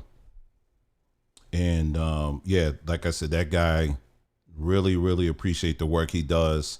And he tries to get as much. This is one guy that's doing a lot on his own, but he's also, you know, he sees the importance of filming a lot of this stuff too, because it definitely has helped a lot of people. Let me, before I continue, this person named Living Spirit, I want to make sure you call in, because and what I would ask kindly that you stop commenting in the chat, because we don't want this. Because if you have something of importance that you feel you want to get off your chest and you want to talk, I am giving you the opportunity to call in so that we can have a meaningful discussion. But if you're not interested in that, then I kindly ask that you stop putting anything else in the chat. Okay, that's what I'm asking, because I will give you a fair airing, an opportunity to talk. But I'm just trying to wrap this up, and then you'll have your time. All right. So just so that we're clear on that. But anyway, yeah, I mean, you saw all that, very powerful, very moving. But you see how much time it takes just to do that. You're dealing with just a room full of few men. But in order to repair what has been broken amongst, when we're talking about black men, for example, black American men, it's going to take a lot of investment, and not so much investment of money. It's really time, a lot of time. You know what I mean? It's going to take a whole lot of time to do this. And it's, again, it's not, A lot of times people think it's this grandiose, like you're going to be the next Martin Luther King or Malcolm X or whatever, that kind of thing. See, that's one level of leadership. But true leadership is when you are getting in the trenches like this guy has been doing, and you're helping these people on an individual basis. Now, getting back to what I was saying, let's see, getting back to my main point here. Why is he focusing in others? Why do they tend to focus on younger men?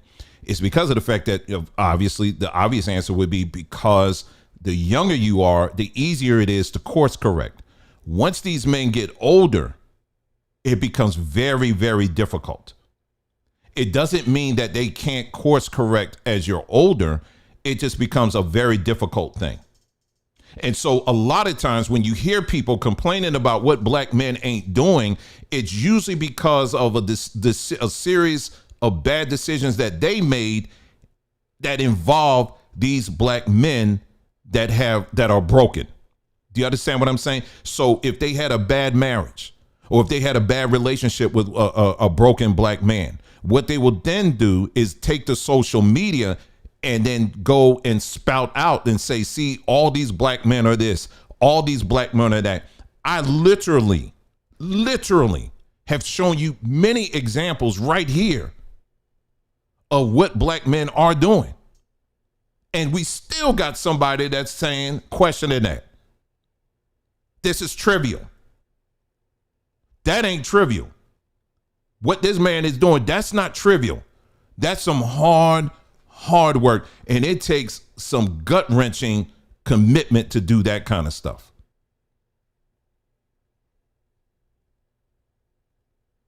And then not only that, on top of that, like I said again, you got a lot of black American men that are on social media. They're not just on social media talking about blah, blah, blah, or whatever. And child, this is what I did today. And then let me show you my room and let me show you my car. Oh, you got that. But you also got black men up here that are giving tips on how to, how to build things, or how to take care of your health, and exercise tips, and how to eat, and addressing these key areas that all of us need to benefit from. There's many great black platforms out here that do this all the time, that are led by black men that have been doing this for a very long time. And guess who the primary people are that are watching them? Black women. But yet these same people want to come out and say, we ain't doing nothing. But yeah, there's numbers of great platforms that are led by black men, regardless if you agree with them 100% or 50% or not, but they're giving away free information that they can honestly charge for all the time.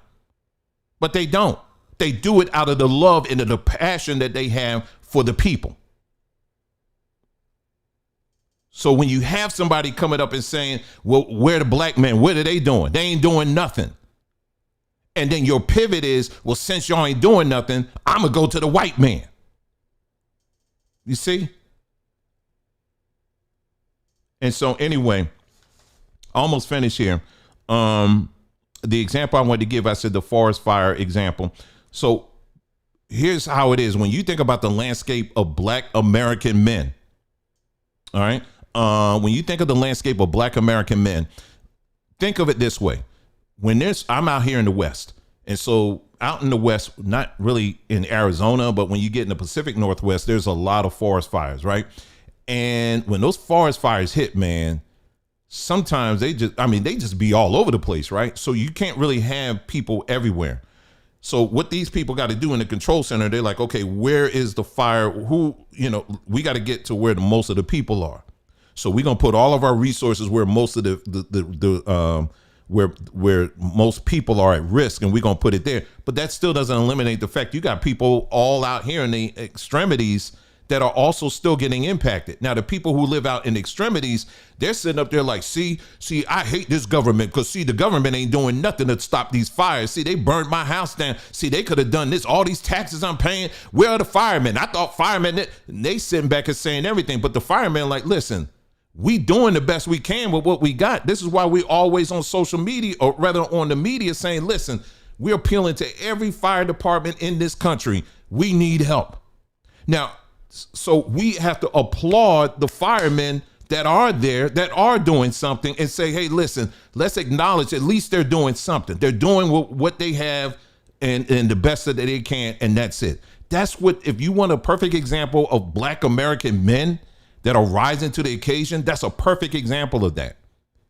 But what we deal with a lot of times is we'll do that. You're fighting the fires, but then you still got people. What are they doing? They ain't showing up for here.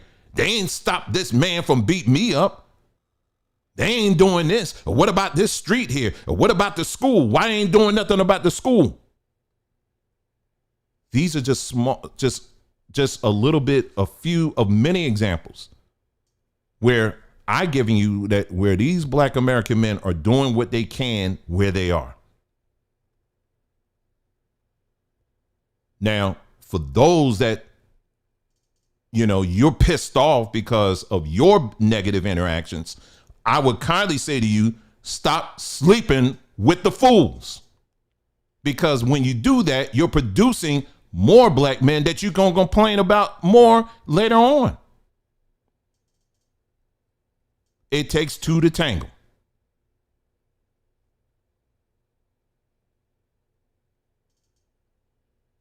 Yes, sir. So Veronica Smith, I'm getting ready to open the phone line, and because we don't do that here. You can say whatever you want. You can say whatever you want here, but I'm going to open up the phone line because ain't nobody hiding here. Ain't nobody hiding here. I am looking forward to having a respectful conversation with you because we don't do shots. We do conversations. All right. So I expect you, along with the others, if you want something, you got something to say, we're going to be respectful of each other. We're not going to yell at each other down. We're not going to talk down on each other. We're going to be respectful. And I am more than I'm welcoming you to have your say. The only thing I ask is that you stay on for the response. All right. That's the only thing I ask. And that's it. And that's it. Yeah, that's it. I'm done. I think I covered everything on my list. So give me a moment. What I'm going to do now is I'm actually going to open up the phone line and I'm going to give people the opportunity. I don't care if you agree or you disagree. I'm going to give you the opportunity to come in and to say whatever it is you want to say, but you have to stay on the phone to hear the full response. We are going to respect each other and we're going to have a meaningful conversation. But if that's not you and you're not able to do that, then you have to keep it moving. It's very simple. All right. So give me a moment here. Let me get set up here. It only takes about a moment here to get the phone up. I have only one phone here. Okay. So I don't have a bank of phones that you can call in. So if you call in and I don't answer, it's because I'm still on the phone. All right. The other thing I would say too is that when you call in, let's see, make sure your volume is turned down. If you're watching this, obviously you're watching this online, but make sure the volume is turned down so that it's not a distraction. You know what I'm saying? So just make sure that is well. And let me go ahead and get this up on the screen here. Well, not on the screen. Sorry. Do I have anything? Okay, let me see. Cool.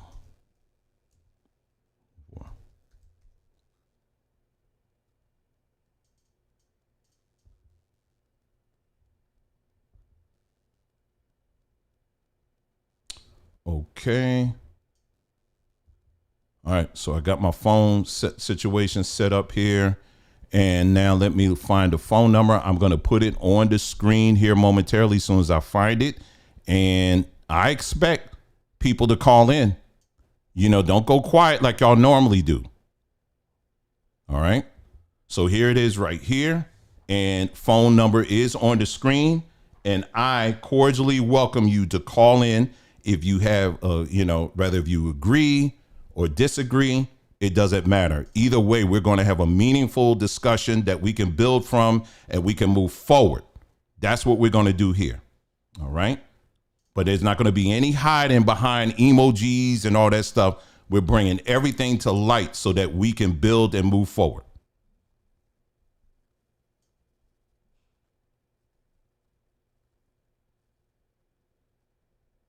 All right. So we're going to start with Veronica Smith. You getting called out. So phone numbers on the screen.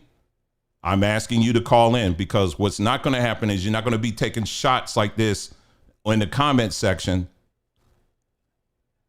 and talking about, you know, what you're saying there. Let's talk this out.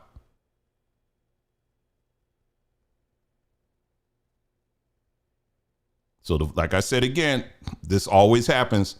Phone numbers on the screen. You could call in and let's have a meaningful discussion here where we could talk this and bring some clarity. We can still end up agreeing to disagree. It ain't about building friendships or anything like that. We just want to make sure that we're charting the right course for us as individuals and as people. All right, so let me see.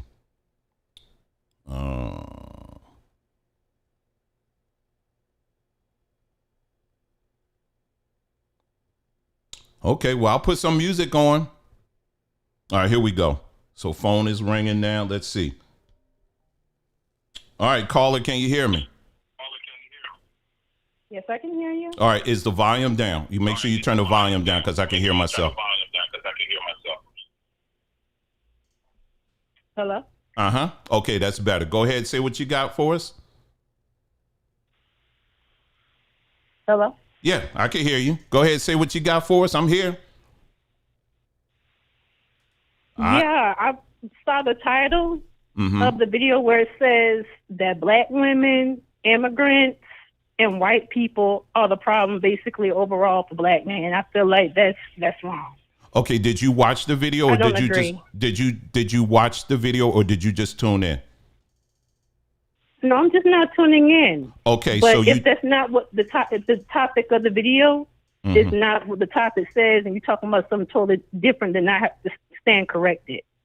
No, actually, But if I just you don't agree with what the topic says. okay, you don't agree with the title, but you just said The title, yeah. Yeah, so you don't agree with the title, and you just said that you just tuned in, right? Yeah. Okay. I saw it and it bothered me. I didn't like it. I understand. I get that. But so again, I just want to reiterate, you didn't listen to the video. You didn't listen to the content.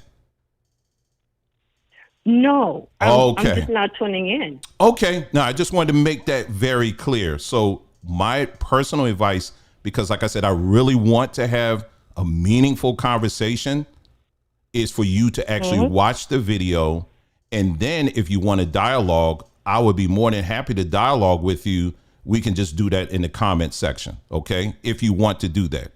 But I don't want to have a conversation if you didn't even hear it. You understand what I'm saying? Huh? I could do that. I can go back and just watch it from the beginning and let it play all the way through, because I want to have the full overall what the I think you should do that. And so by doing that, then we can have a meaningful conversation with that. And like I said, we could do that in the comment section, and I think it would be, and I look forward to that if you're willing to do that. Okay. Okay. All right. Thank you for calling in. Appreciate it. All right. Yeah. So if you're just tuning in and you're just going by the title, and that's it, and that wasn't to be clickbait. I'm making a statement like that, but I want you to see, I want you to hear everything that's attached to it. And then that way you get and this is for everybody, anybody that's tuning in. If you're just tuning in, my advice to you is go back to the beginning, watch it. And then if you would like to chime in, you can. Or if you feel like, hey, listen, I heard this segment. I didn't hear the whole video. I just heard a segment of it. I want to comment on that particular segment. That's fine. You could do that. All right. But don't, like this individual here, if you, just looking at the thumbnail and want to comment on the thumbnail, that's really not enough there. You understand what I'm saying? All right, let's go ahead and take this call. Hey, caller, how you doing? Hey, what's up, brother? I'm good. All right, what you got for us today? So, I really like the video so far, and I just want to add I want to add my comment to the topic. I'm 22 years old, by the way. So, I'm young, you know. I'm learning some advice from you, how you talk to you about your father, great stuff. And this is just me. This is just my opinion, based on what I hear too. Is that you could probably give me some advice on this? Is that you know, one thing, and about like how these certain women and certain black men too talk about black men.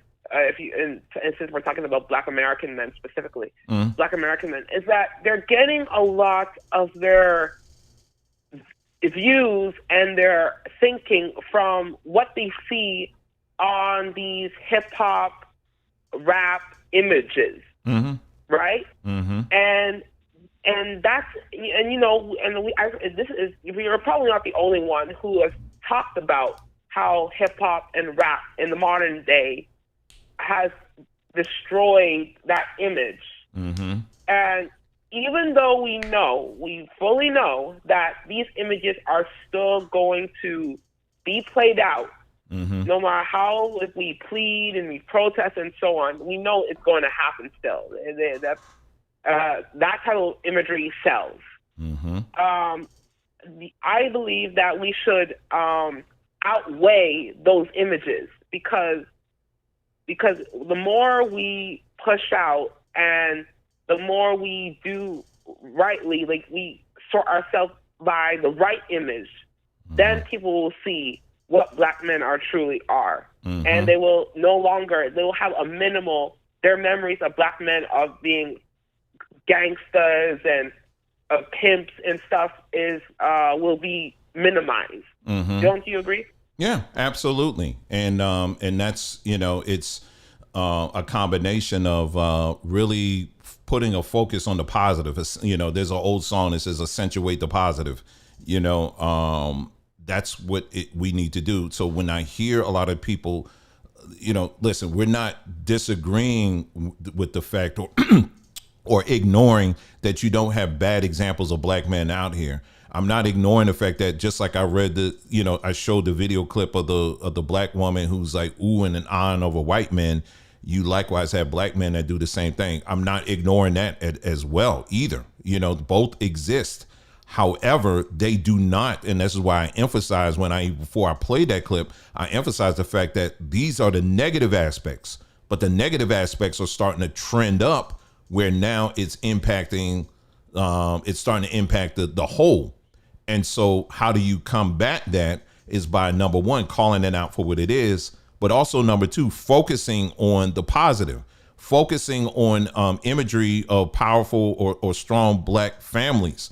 And not just families in Hollywood or in like you mentioned, hip hop, but everyday people. You understand? Focusing on that and understanding too that, you know, this is what we tell people all the time.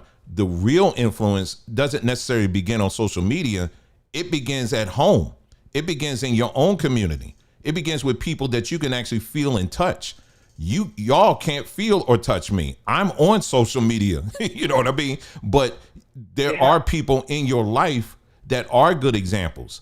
You need to highlight them, focus on them, and then just build from there. At the end of the day, social media has its place, but we also have to understand too, social media cannot in any way, shape, or form, or should not replace the power of real communication with real people in real time, face to face, that you can actually feel and touch.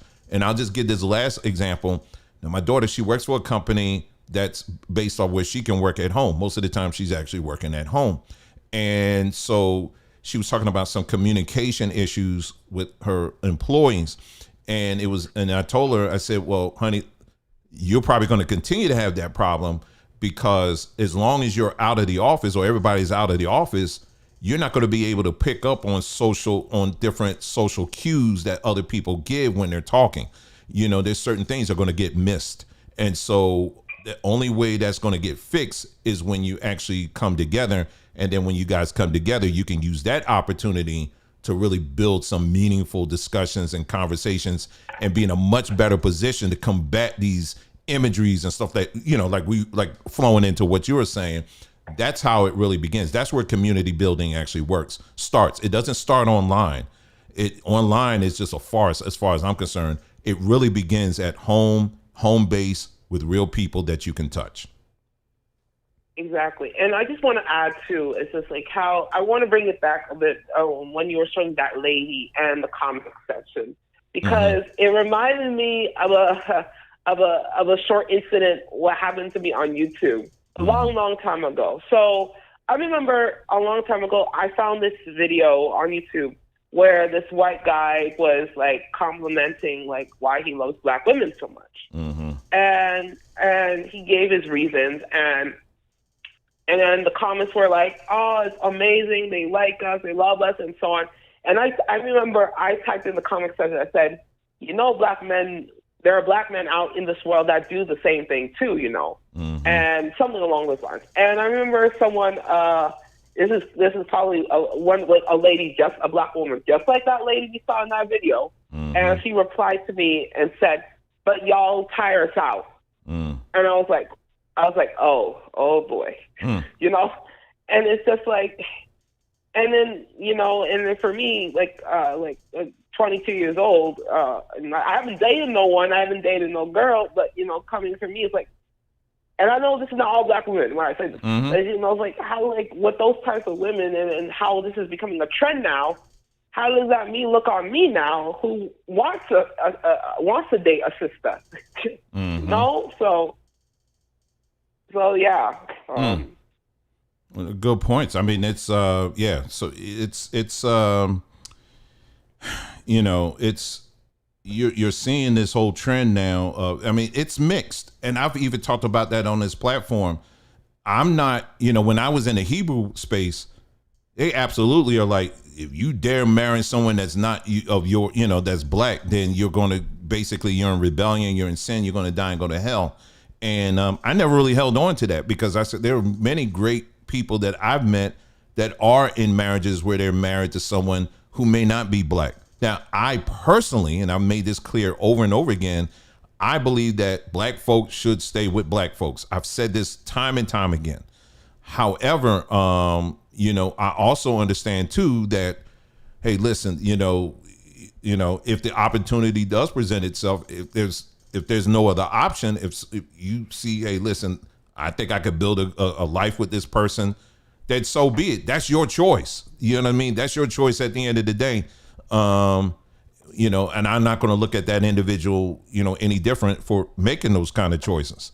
You know, I have my own preferences, but that's me. I'm not going to project that on anybody else.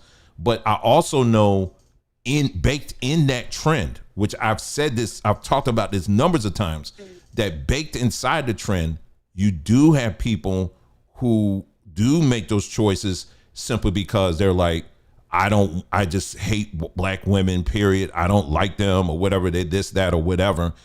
Now that deserves to be investigated further. This is why we are strong advocates of people going to get counseling. You got all these people bouncing in and out of these different relationships and getting hurt and pain and scarred, and they're not getting counseling. And so what happens is you go to the next person and then the next person, and then you turn to social media to get your counseling, and you just a broken person getting passed down all over the place. And then now all of a sudden you're a divester, you know? And so that's why we're strong advocates of that. And that, I think, is a key, one of the keys in fixing that. And so that people can, you know, at the end of the day, we can learn to love each other like we should, you know, because that's the key. When you don't love yourself, there's no way in the world you can love anybody else. I don't care if they're white, black, pink, purple, or blue. It doesn't matter. So I'll just leave it at that. But I appreciate the call. Thank you for calling in. You too, brother. All right, take care. Bye-bye. All right, so there you go. So there was another call there. Still waiting for the people to call in. We had one person call in. We're going to have, prior to this gentleman here, but still the phone number's on the screen. All right, this is your opportunity. We've had quite a few people. I had white men. I've had people who are immigrants, and I've also had some black women who felt like that I was attacking them and dragging them and all of that. I am giving you the opportunity to call in, and you see how I handled and conducted myself on these phone calls. I'm not yelling at anybody, but we are going to have a meaningful conversation, and we're going to have one that's going to move us into resolution. You know what I mean? It may not be this call, but we at least, my goal is to make this call, every call, a factor in you moving forward into a positive direction. Do you understand what I'm saying? I'm not interested in arguing over stuff. You can go elsewhere for that. We're not going to be debating over scriptures and all that nonsense. We ain't doing that. We want to have real meaningful talk so that we can build and move forward. Okay. And we love on this platform. I've demonstrated, I don't know how many times, but I don't have to do it necessarily here. I demonstrate every day with my wife that I love and the daughter I love. And I have a son too. I love him too. So what I'm saying comes out of a lifetime of experience. I'm not telling you everything I'm saying here is come from 100% experience. It didn't come from a Lifetime movie. It didn't come from something I read or anything like that. This is life for me.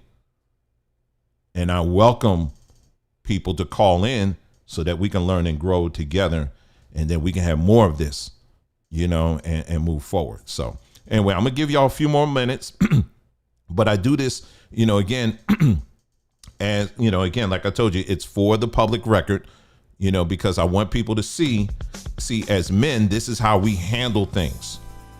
This is how men handle things. This is another reason why I wanted to do this, is because, see, men, we ain't going to be hiding behind. You see my face. You hear my voice. Okay. And you see how I'm conducting myself. All right. I'm not hiding behind an emoji. I'm not like, I'm 512131214. And you know what, brother? I hate you. I hate what you're saying. Okay. Well, then come out of the shadows and let's talk. Well,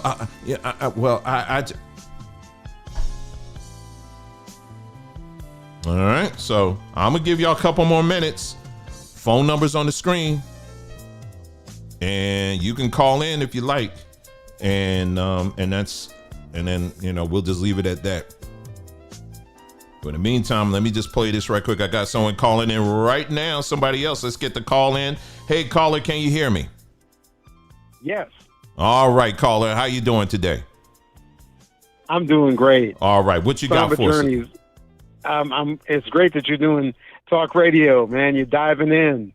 I know, right? I'm trying, man. I'm trying. Hey, this is Steve in Colorado, and it's been a long time since Steve. we talked. Hey, man, welcome to the West. I haven't talked to you really since you've been to the West part of the country. Yeah. Look, this topic is so super important, to me and to our people as a generation. I'm glad you're reaching into this topic. And I as we've talked before, I committed about a dozen years of my life to full-time work with men. And I've seen a lot of things that work, a lot of things that haven't worked. Was that Cave of Adullam up in Michigan, that video? Is he in Michigan or in Ohio? I think he's in one of those places. Yeah, but you're right. In Detroit, and it's Cave of Adullam. Gut-wrenching, hard work pouring into young men. Yes. We need more of that. There are Greek organizations that pull men together, and you've talked a lot about the Greek organizations. They're doing a measure of the work. Yeah. The Nation of Islam is doing a measure of the work. Absolutely. IUIC, all dressed in purple, marching on cities, is doing a measure of the work. And all I'm seeing are allies, really. I'm trying to point my guns in the right direction and encourage men to come together as friends, as allies. I share the commitment and the heartbeat of your content this afternoon, and I'm glad I caught it. Yeah, and just couldn't resist. I thought I'd call in and just chip in and say what you got is important. Maybe just a word on the allies allied against us, or the Axis, the Axis powers trying to come after us and shut down or belittle every doggone little thing that we're doing and trying to do. All I can say is can't stop, won't stop. Can't stop, won't stop, baby. That's right. That's right. And we're going to keep right on going.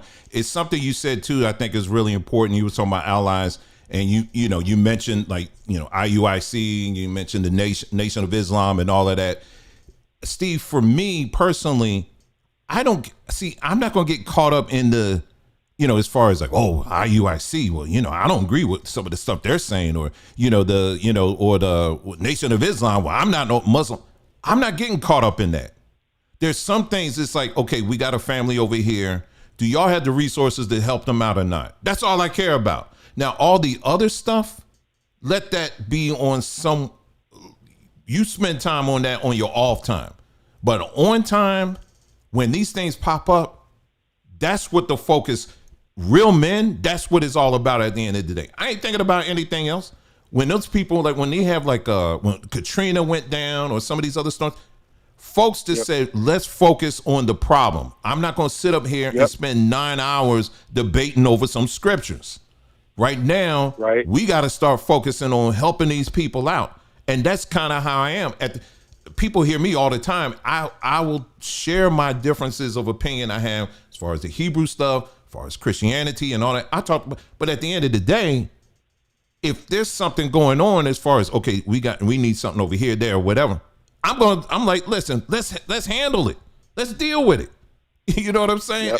And that's it. And the other stuff we don't even care about. Let me give you one example where we can really improve our serve, if you will.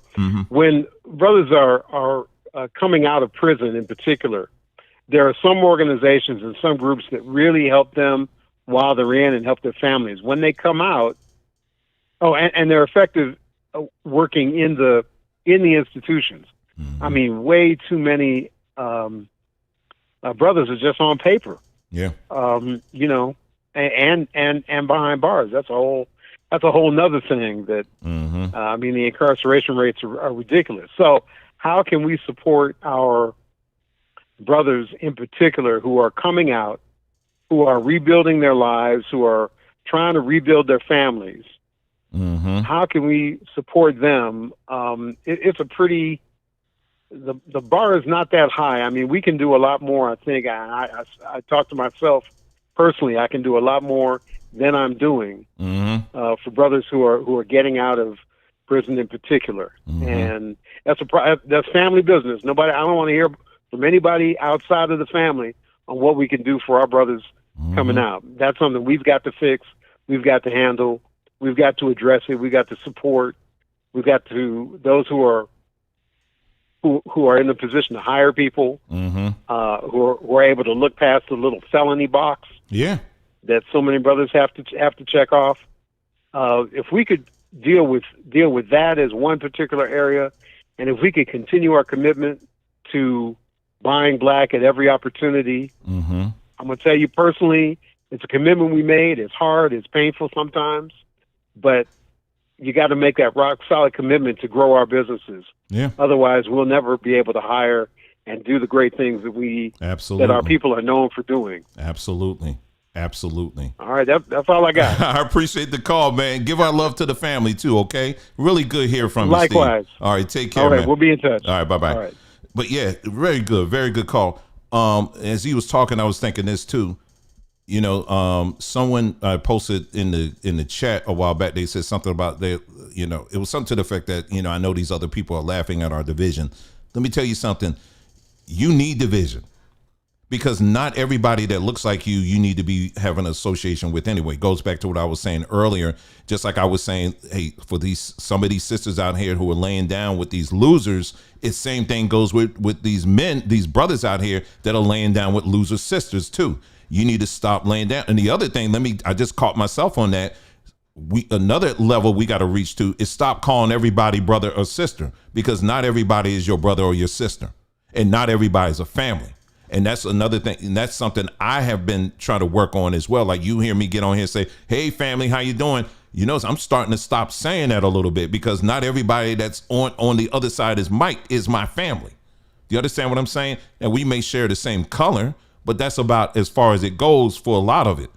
You know what I mean? But other than that, we have to build a relationship. You understand? And then you go from there. But yeah, everything he was saying was absolutely correct. And it's a slow build. It's a slow build. And you have to have perspective, taking it back to what I was saying earlier. Here you got this African man, talking about what are black people doing. I just listed give a bunch of examples of things we are doing. I can't speak for what's going on in Africa because I'm not over there. So that's why I was saying in my video, you need to take that conversation over there and ask them, what are they doing?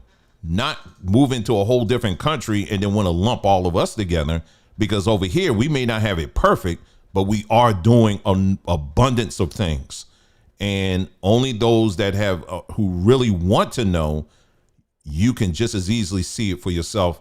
And it's literally all around us if you're willing to look for it. I'll take one more caller. I'll put on some more music here, but I'll take one more caller if you want to call in and, have your say. Like I said, again, it don't matter if you agree, disagree. It don't matter to me, but I'm going to be respectful either way.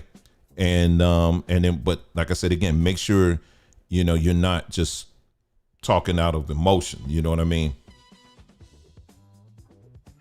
And what's crazy is, speaking of, like I said, I mentioned the women, but I also deal with some black men too, who sound just like they're repeating some of the same things but yeah, that's right, because black men need to do more. I'm like, wait a minute, hold on, sir, hold on for a second. You may need to go back and do some research. You're going to see that, yes, we're not perfect, but there are numbers of black men that are doing something. Listen, the reason why I took this personal the way I did is because, as I showed you earlier in this broadcast, I got blood invested in this thing.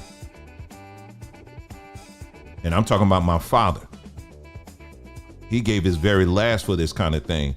And I ain't going to let nobody come in and try to crap all over us and say we ain't doing nothing. That ain't happening. Anyway, so there we go. We got another phone caller right now. Hey, caller, can you hear me? Yes, I can. All right. Can you hear me? Yes, I can hear you fine. How you doing today? Good. I'm really good. I'm outside doing for my walk, just walking in the rain. Mm-hmm. I've been listening to your video. Love Nicole, love you both. And I just really appreciate all the good that you're doing and the truth that you're putting out there.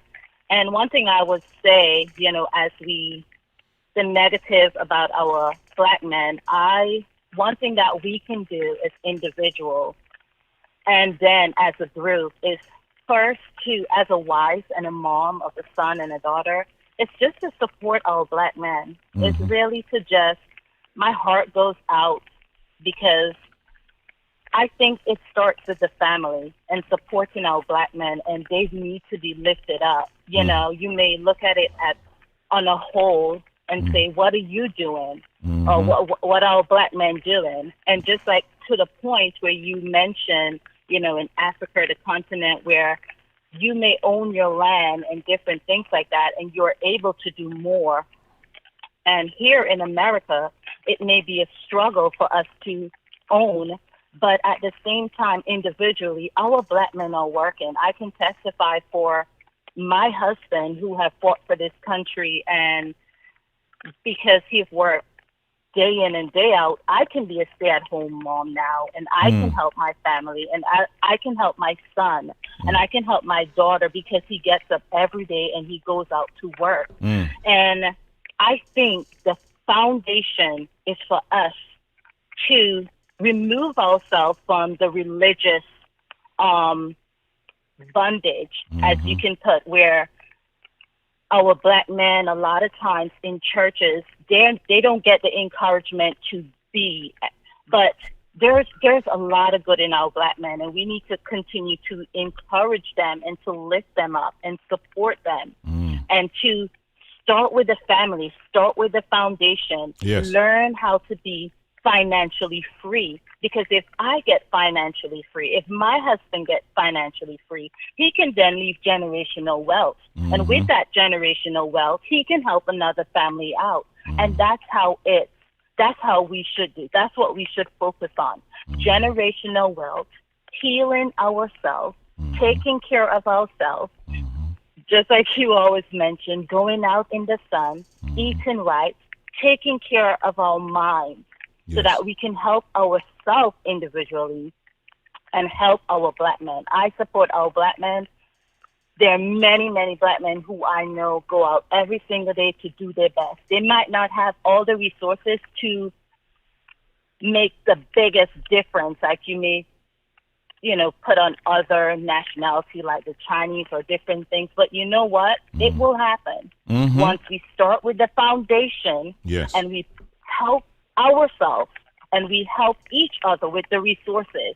So you're doing an excellent job. You're there for your wife. You're supporting your family. You're leaving generational wealth, and so is my husband. And then when you pull together, that is how the nation, that is how our people, our Black men, will be able to make a difference. But we need to start with supporting our Black men. Absolutely. Sis, I appreciate that. How long have you been married? How many years you been married? September 1st, it's going to be 12 years. Oh, man. Okay. Look, that's a world record these days. Yes. And you know what? I'm just so grateful because it's like, even in the negativity towards our Black men and Black marriages, yes, it's a struggle, but that's why we need to encourage and lift each other up. Yes. It's because it's very important. I did not grow up in that, but I am determined to do that because I see this is how you build nations. Yes. This is how you build nations by taking care of yourself, taking care of your family, taking care of your marriage, and lift up our Black men so that they can raise Black sons and build a nation. Absolutely. Absolutely. Sis, I appreciate the call. Give our love, please, to your family. Okay. And thank you so much for taking the time out of your day to call. Really appreciate it. Okay. No problem. All right. Thank you so much. Take care. Bye. Yeah. Exactly. It doesn't make us better. Let me say that clear. See, I know there's some women that will hear that and think that, oh, what's she talking about? She's simping. She's simping for Black men. It's the Black woman. No, listen to what I'm saying to you. A real Black man, the biggest thing in his heart is if he has a woman by his side, is to see her do big. I want to see that every day I wake up and I'm sitting out there. The first thing that comes to my mind is, okay, how can I make Nicole's life a little bit better? You think I'm lying? I'm not making this up. This is what I think. This is how I go through. Okay, how can I make her life a little bit better? There's no cheerleader in her life bigger than me. And we're approaching 26 years right now of that. I'm not saying that to brag. I'm just telling you, when you stop focusing on the negative examples, it begin to start focusing on the positive examples. What does that do to you? It gives you a sense of hope, don't it? It gives you some hope that, you know what? If I'm aiming for these examples, that means in my own life, I'm going to hit those examples. But if you're always talking about, yeah, these Black men, they ain't doing it. They going after this and they tearing stuff down and that. Well, that's what you're going to always attract. Those are the ones that are always going to be hollering at you all the time. Hey, girl. Hey, girl with them big thighs. Come on over here, girl. Hey, girl, come on there with that big butt. Bring that over here. Come over here, sit down over here. Ain't no real man talks to a woman like that. I remember my daughter talking about when she would go to the bus stop, or the train stop over in Camden, New Jersey. One of the worst places to go, be honest with you. But she'd go there and men be reaching out to her. One almost basically grabbed her. And it was making her mad, and I don't blame her. Because I said, I wish I can get back. I was like, Marty McFly, can you bring that car back here for a second? Because I sure would get in that time machine car, and I will run them things over. I'm serious. When it comes to defending and fighting for our women, there's nothing like having a good man by your side to do that. Because my wife will tell you all the time, I do not play. I don't play. I was looking at the Jeffersons yesterday, cracking up. George Jefferson, he will say he had a mouth on him, but say something about his wife. It was done. It was done. He would throw your behind out of the apartment in a second. I'm saying, no.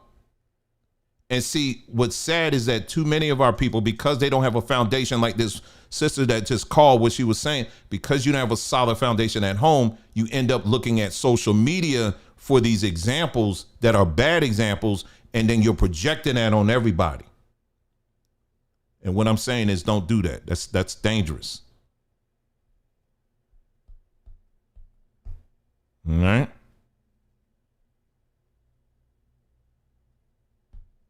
It's dangerous. And so, yeah, so this is, there are good black women out here that understand and get this. But see, what feminism has done is twisted this thing and think that, well, you know, if you spend all this time, you uplifting him, that you ignoring yourself. No. I can personally tell you that is my greatest goal in life. I want my wife, to excel and to exceed and to become everything that's been put in her heart to do. That's my only goal. I want my children to succeed and excel too. But for me, see, you gotta understand, being a man, it's about working behind the scenes. Being a man, let me say this again, because again, I'm speaking for those that don't understand. You're talking a lot, but you don't understand. A real man understands the value of working behind the scenes. I don't care. Me doing this, I'm just doing this just to do this. But honestly, I would have to say my greatest work, my greatest accomplishments have been done without all this YouTube and social media stuff.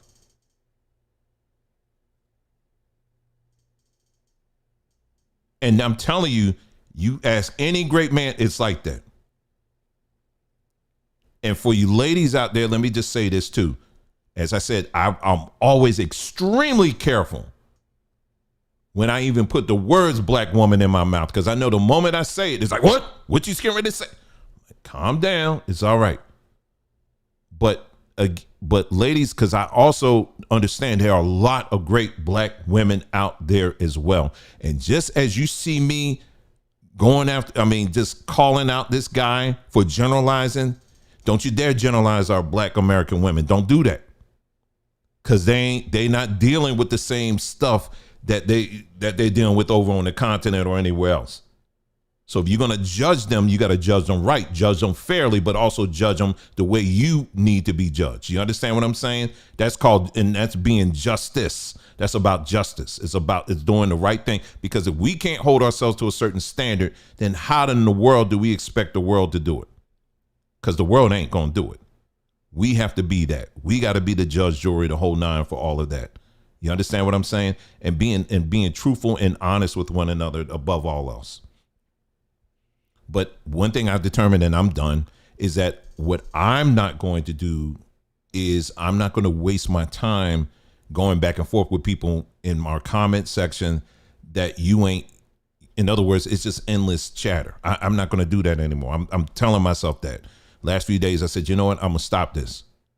Because the energy that I get every morning or every day when I get up, that's for my body to grow and to become a better person. It's not to be just spending it on nonsense and on just, I'm in the chat and I'm going back and forth. I ain't got no, you do that on your own. Me, I'm going to live to the best of my ability in my fullest life. And I encourage you to do the same thing. So anyway, I'm not going to prolong this broadcast as it is quite lengthy here, but I went ahead and turned the phone off, and then we're going to go ahead and wind this up. I really hope if you just tuned in, I really hope you do take the time and go back and watch the video from the beginning, because I want you to make sure you're catching everything. This broadcast, we went from talking about politics, a certain aspect of politics that you're not going to hear coming from most platforms.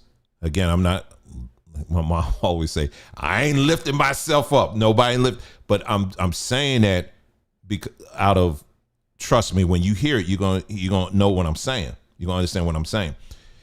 So make sure you hear that part, maybe take a break and then come back and then hear this part here.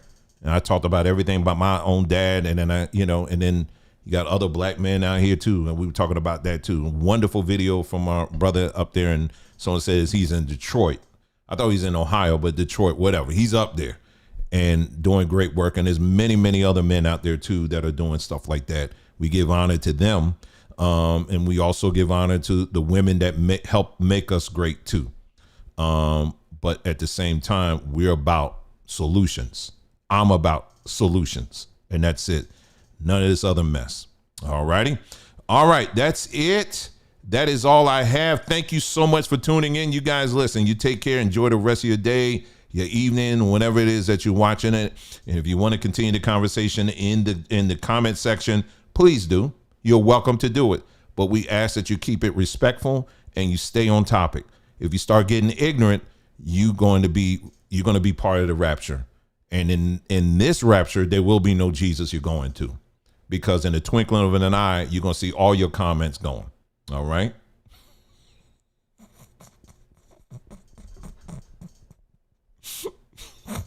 Okay. You're going to be raptured out in a twinkling of an eye. You're going to be going. All right. Listen, y'all take care. Thank you so much for tuning in. Take care. Enjoy the rest of your day, evening, whenever it is. I'll see you again soon. Take care.